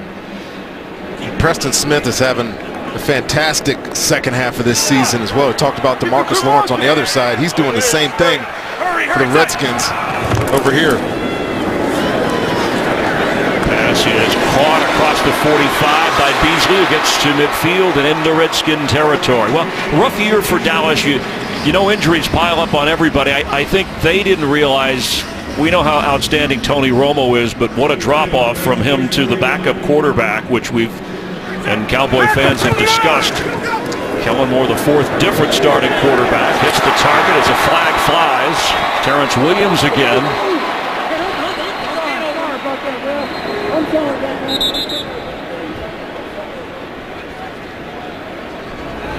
Jerron Johnson leaning over in pain.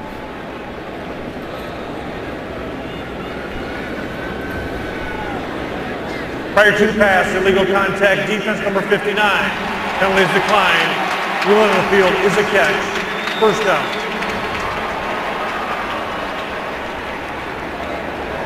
Well, again, injuries mounting. Carlos Fields called for the infraction. And mounting in the secondary here for Washington. Jarrett left the game early, and that's why Jerron Johnson came in the football game. Joe Barry and his defensive backs have continued to dwindle in the last game of the season here. Yeah, this is probably why when you go into the playoffs and you have nothing to gain in the standings, you have pride, of course, but you just risk the depth on your team and these kinds of things. Well, it is a risk, but it is a football game, and I said it earlier. You sign up for 16 games. This very easily could have meant something. And you talked about Dallas and the close games that they've lost, or they played Week 13, and Dallas won that football game. Since then, Washington's won 3 games. Dallas has lost all 3 of theirs, or their situations could be completely reversed, and this game could have meant something. So it's hard for me to excuse that. You obviously don't want guys to get hurt in the last game of the season when you're going to the playoffs. They're taking some shots here as far as depth in the secondary with all these injuries. Jeremy Harris comes in. After the penalty, sets him up for the first down. Moore for the end zone. No. Butler couldn't hold it. Tremendous play by Bashaud Breeland. They run this little route. Gives all this room to the sideline. Watch his eyes of the receiver, and as soon as he feels him turn around to get his hands out to make that catch, he looks back and just deflects that ball away. Great play. Kellen Moore over 330 yards passing today.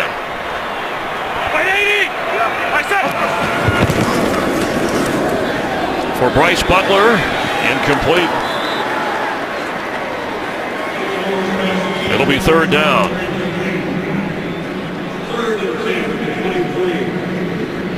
And they've yet to convert on 3rd down today. This will be the least productive offense in the 9 years that Jason Garrett's been involved with the Cowboys as either an offensive coordinator or head coach on the staff, former quarterback himself, member of backup to Troy Aikman. And that 7-game losing skid for this team during the year. They had 6 different times they either led or were tied late and close in those games that they couldn't win.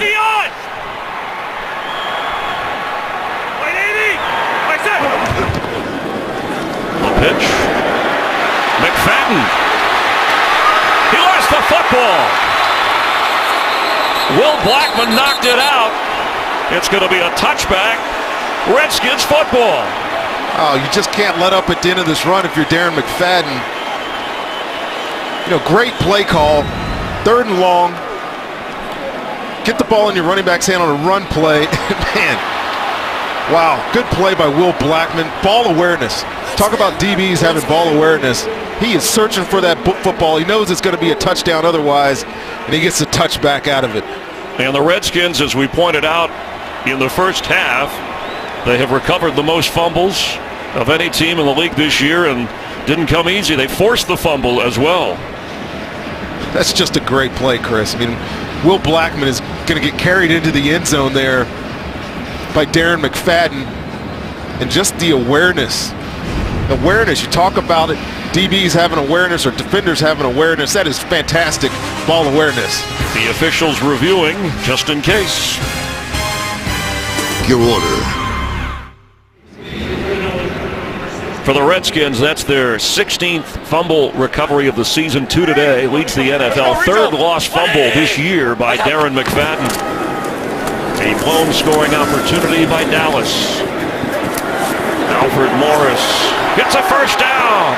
Up across the 40.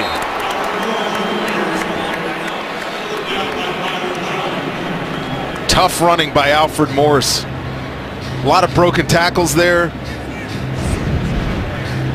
Show a little bit of his acceleration out of the tackle, and stretch running game. This is what Alfred Morris has been known for his first couple of years in the league. And then just poor tackle. You got to wonder if the want-to is there on the Dallas defense at this point. Well, Morris had 129 yards on the ground in the opening win over Miami.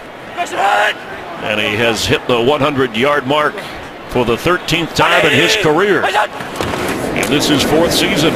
Juggles the football. Clock runs under 10 minutes We mentioned him having to split time at running back this year with the rookie, Matt Jones.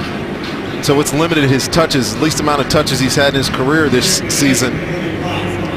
But we talked to him earlier in the year, Chris, and he knew that he was going to be sharing those carries. He's the most unselfish player on his team. He was okay with it. As long as they're winning football games, you got to appreciate that kind of character out of a guy that's been a star in the running game for your offense. Another free agent to be for the Redskins. At least a dozen or so on this roster. Colt McCoy to the fullback, Darrell Young. You know, this Redskin team, they point to a couple of, it wasn't easy from the start here. Week 4, rallying at home to beat the Eagles. That was a crystallizing moment in their eyes. Week 7, they came back from 24-0 to beat the Tampa Bay Buccaneers. They got their first road win in Chicago. And then, of course, the division clincher against the Eagles. Those are the 4 moments that Kirk Cousins and this team will tell you really helped this team become the team they are. Well, I think the Week 13 loss to these guys was somewhat of a galvanizing moment, too. McCoy complete. I mean, they've won 3 games since that point in the year, and it was do or die time for the Redskins. You know, they knew if they were going to win the division was the only way they were going to get into the playoffs. There was no way that they were going to be a wild card with the way it was shaken out, and they went on a run, and that's where they are here. They won a division, and they're on the road playing a game where it means nothing because they're already in, and that's an accomplishment to me. Try to get to 9-7, finish on a 4-game win streak.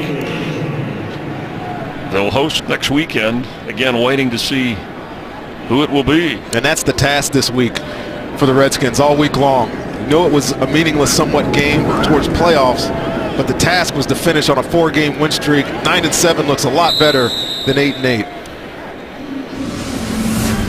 Meanwhile, the Cowboys, they know they're drafting in the top 10.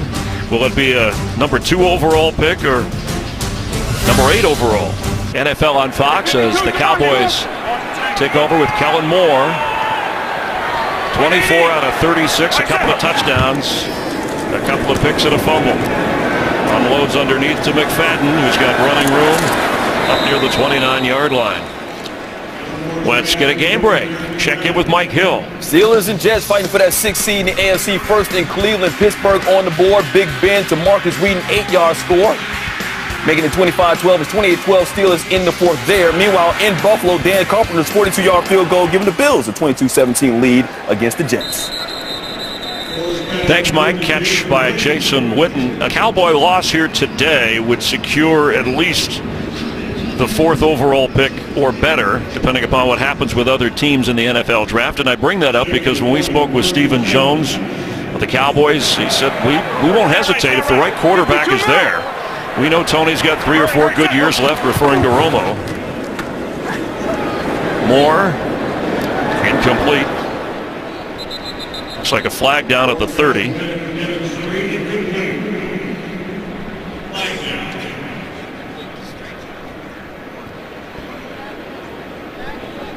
Holding, offense number 77. 10-yard penalty, replays, took him down. And I've read some more quotes from the Joneses this week, and I think their idea is to, when they do draft a quarterback, that they're okay sitting them. You know, I think the impetus sometimes is to draft a guy, feels like he's the savior of your organization, you play him right away, and that sometimes hurts you. He mentioned the Aaron Rosses and the Brock Osweiler types. Aaron Rodgers. I'm sorry, Aaron Rodgers, yes, and giving them a time to learn behind a great football player, Tony Romo. It'll benefit the franchise, and I think that's what you got to be looking for the Dallas Cowboys in this offseason. He said, yeah, Stephen Jones saying, we got to look ourselves in the mirror and protect the backup quarterback. They drafted wisely with the offensive line and wanted to protect Romo, the unfortunate injuries. But major drop-off, and it certainly cost the Cowboys chance for the playoffs. There were other factors, other injuries, but that was the big one, for sure. Jason Witten steps short of the first down. And certainly with a top 4 pick, he said what did he talk about when Stephen Jones was saying the quarterback, you said, does he have to fit the Romo style? He said not necessarily, but the right kind of nervous system. Which is an interesting comment. Handles pressure. Catch made for the first down again by Jason Witten. Yeah, there's lots of ways to describe good quarterbacks, but all the good ones have what Tony has. It's, the ability to bounce back and deal with adversity, and the quarterbacks playing for Dallas this year just haven't dealt with that very well. And it doesn't have to be necessarily a first rounder. Certainly Romo, who was not selected. And you look at Kirk Cousins as the catch is made by Devin Street. Kirk Cousins in the 4th rounder. Cousins said it was interesting when he was first drafted. He remembered Aaron Rodgers. He studied him, and Aaron Rodgers saying the #1 factor for a quarterback was having confidence. And he said, I was about to disagree with that until I got into the game and realized that you do need that along with other factors. But when you have that, your team follows you. Kellen Moore over 400 yards passing to Darren McFadden, who's knocked out at the 29. He also said, and this is one of the valuable things I took away from talking to Kurt yesterday, is ask him about talking about takes failures at times to figure out who you are. And he said, you're painfully reminded when you're not at your best what it takes to be your best. And having to do that and sit on the sideline and fail at being a quarterback when he's getting his opportunity really pumped him up into the player that he has been this year. Kellen Moore trying to prove he belongs in the NFL. Incomplete. McFadden couldn't hold on. Well, Tony Romo certainly had to work his way up to a starting position and the superstar that he became. Well, they're all waiting for next year. I know they're finishing the year and they're playing hard, or at least up until this game they were playing hard, putting in some close losses, I guess a good way to say it. But they are ready for Tony Romo to be back in 2016. It's a future draft pick for you there. He's got his helmet ready. He's all ready to take a hit. Kellen Moore for Bryce Butler. He held on to the sideline and kept the feet in. Well, the Redskins playing all this zone coverage now, giving Kellen Moore an opportunity to find some of these easy completions. But yeah, you got to be impressed with the numbers he's put up today. He's delivered some nice passes when they've needed them. The turnovers in the red zone have hurt the outcome of this game, obviously. But Kellen Moore's put some good stuff on tape, I think, tonight. We got 52 Boston.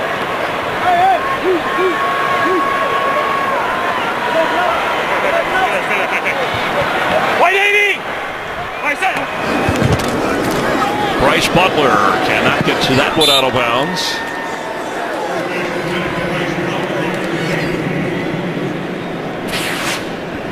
Checking some of those scores, the Jets, if they win, they're in the playoffs, but Rex Ryan and Buffalo holding the fourth quarter lead. The Steelers can get in with the Jets loss, and they have the advantage over Cleveland just under 2 minutes now in Buffalo. What a disappointment that would be for Todd Bowles, the first-year head coach, Ryan Fitzpatrick. The Jets miss. Kellen Moore, incomplete. Witten was in the area. It's 3rd and goal. Later today on Fox, some will see the Carolina Panthers go for the #1 seed. Arizona could get it if Carolina loses and the Cardinals defeat Seattle. Some will see that game. New England is trailing Miami with 2 minutes to go. The #1 seed in the AFC isn't exactly locked up. Broncos play later, and so does Kansas City. End zone, Cole Beasley with a Cowboy touchdown.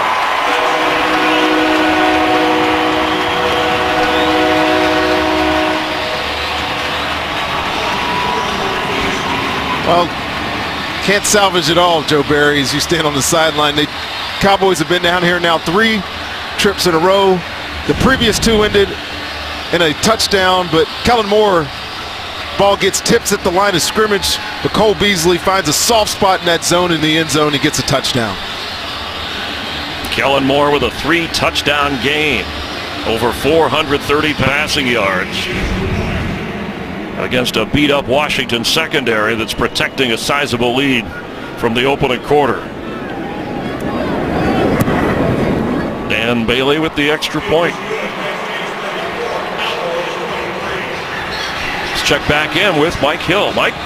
All right, guys, America's Game of the Week coming up next. Most of you guys will see this one, a great NFC West matchup. Russell Wilson and the Seahawks, very dangerous, though, coming off a loss last week against MVP candidate Carson Palmer and the Cards, who still have a shot at home field in the NFC with a Carolina loss and a win by them.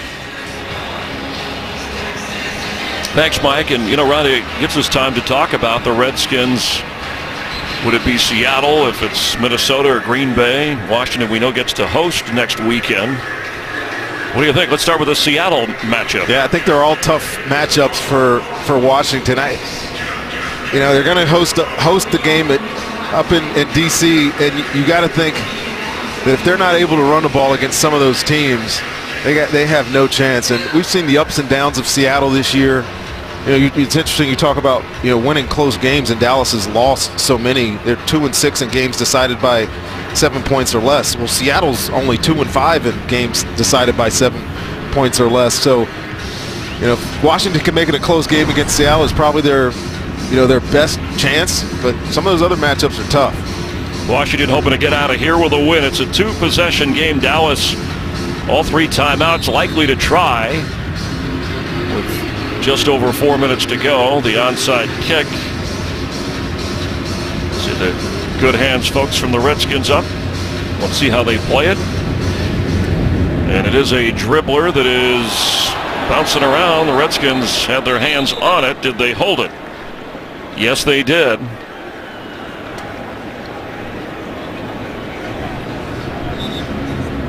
Washington takes over possession of the football. Wednesday night, Big East Hoops, a doubleheader. 16th ranked Villanova taking on Seton Hall, and 6th ranked Xavier battling St. John's. Coverage at 7 Eastern, 6 Central. Your home for Big East Hoops, FS1. Still the likelihood that if it's not Seattle, Green Bay or Minnesota going to Washington. Well, that'll be a great game this afternoon, this evening, I guess. Green Bay, Minnesota fighting for that division title in the North. 180! Pierre Thomas on the carry. And a timeout used by Dallas.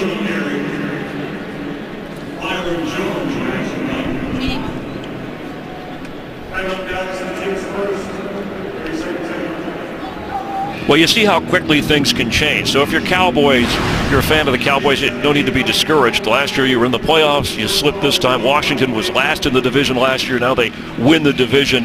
What optimism do you have for Dallas going forward through the offseason and next year? Well, Tony Romo will be back. There were some positives, I think, that showed up on defense this year. They played hard. They never quit on football games. They didn't win any of them. I mean, you mean in that 7-game slide, they couldn't finish. That was the problem. They couldn't finish football games. Yeah, but you got to love that they didn't give up, and there's some moxie, or I guess some gut feelings about this team that will come back and help you down the road. Tough seasons, adversity sometimes help good football teams, and if this is a good football team, they'll show up next year. Timeout for Dallas, and just like a tough year for Jake Gruden last year, they learned some things and decided to go with Kirk Cousins this year, and he lit up the opening quarter here. Said he wanted to play in this finale, this final tune-up for Washington before the postseason, with 3 first-quarter touchdown passes. He was fantastic before they took him out of the game. Exactly what you want out of your quarterback playing in his last tune-up before the playoff game. Kirk Cousins, great year this year.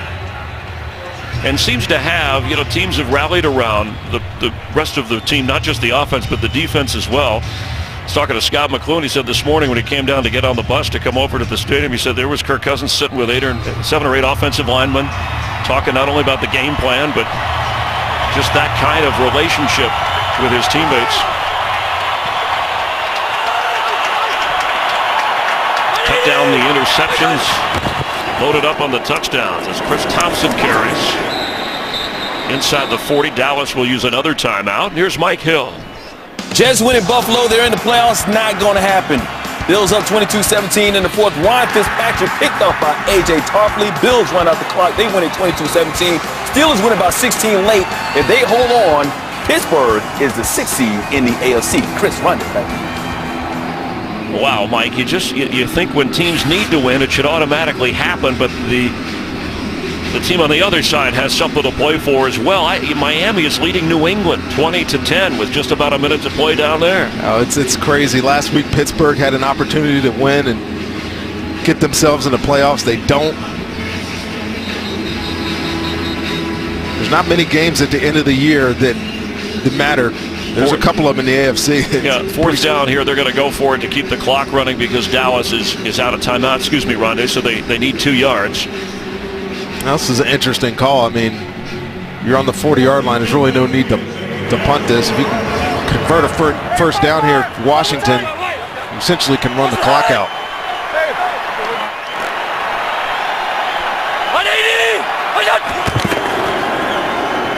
Colt McCoy to throw for the first down and gets it. It's Jamison Crowder, who along with Terrence Williams over on the Cowboys sideline has the other side. Big numbers today for both of those young receivers. Rod Marinelli frustrated. Yeah, you've seen a lot of play-action boots from the Redskins. It's not usually a big part of their offense, but today, you get a team that's going to play aggressive, thinking you're going to run the football, and just a miscommunication again on that Dallas side, and Crowder is wide open for an easy completion and first down. 5 catches, over 100 yards for him and a touchdown. Williams leading Dallas with 8 catches, over 170 yards. No timeouts, Cowboys.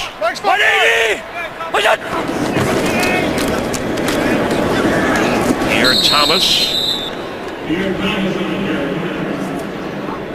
And Houston winning, so the Texans and Bill O'Brien win the AFC South. The Colts, who had quarterback injuries and difficulty, doesn't matter what they do. And Miami has defeated New England 20-10, so that means if the Broncos beat San Diego later at home, the Broncos, remember they beat New England head-to-head, they could be the #1 seed in the AFC. March by 5! NFC still to be decided, the #1 seed, either Carolina or Arizona. 180! Straight ahead, Thomas. will have the 2-minute warning, and other than a penalty, the Redskins will hope that clock keeps running and no stoppage to get out of town, get back and work on. They've already started, really, the staff breaking down the 3 possibilities of who they might be facing that we've mentioned in the playoffs next weekend.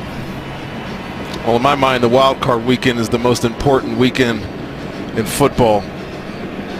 Getting guys active early in the playoff, you get that different blood flowing in your system, and the Redskins got a chance, playing hot coming into the break.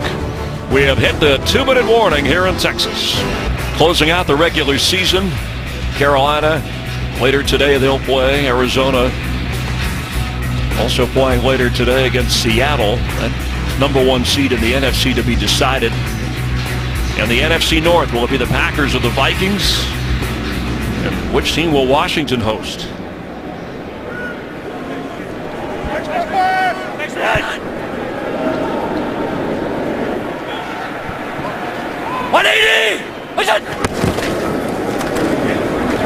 Pierre Thomas gets the first down. Deshaun Phillips, who left on a stretcher, the Redskin defensive back from Texas, as they're going at it. Other than being at a nearby hospital, we have no further information on that, or we would have reported that before we left the broadcast here. And the rivalry continuing. The Redskins will even the score this year at 1-1 after Dallas won that crazy Monday night game in the popular head-to-head series. I think most importantly, though, Chris, they are playing their best football at the right time of the year. Win 4 games to end the season. Really convincing fashion. Last week against Philly, today against Dallas. Quarterbacks playing fantastic. Again, keep saying that. Defense has done enough. Created some turnovers down there in the red zone, which you always want to pat your back on, taking away scoring opportunities for your football team. But a lot of credit to Jay Gruden. What he did with this unit all year long, he's got them in the playoffs playing really hot football. Not many predicting Washington at the start of the season to win this division. Bill Callahan, the offensive line coach for Jay Gruden. And the Redskins, 4-game win streak, a 9-7 record. Jason Garrett and the Cowboys will fall to 4-12 and reload in the offseason and welcome back the health of Des Bryant and Tony Romo.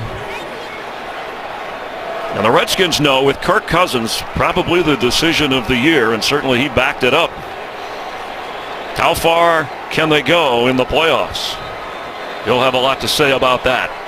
Colt McCoy finishing up a terrific season for the Redskins. With Rondé Barber, Chris Myers, our entire crew, appreciate you watching with us as the Redskins finish on a high note, winning 34-23 and move on to the playoffs.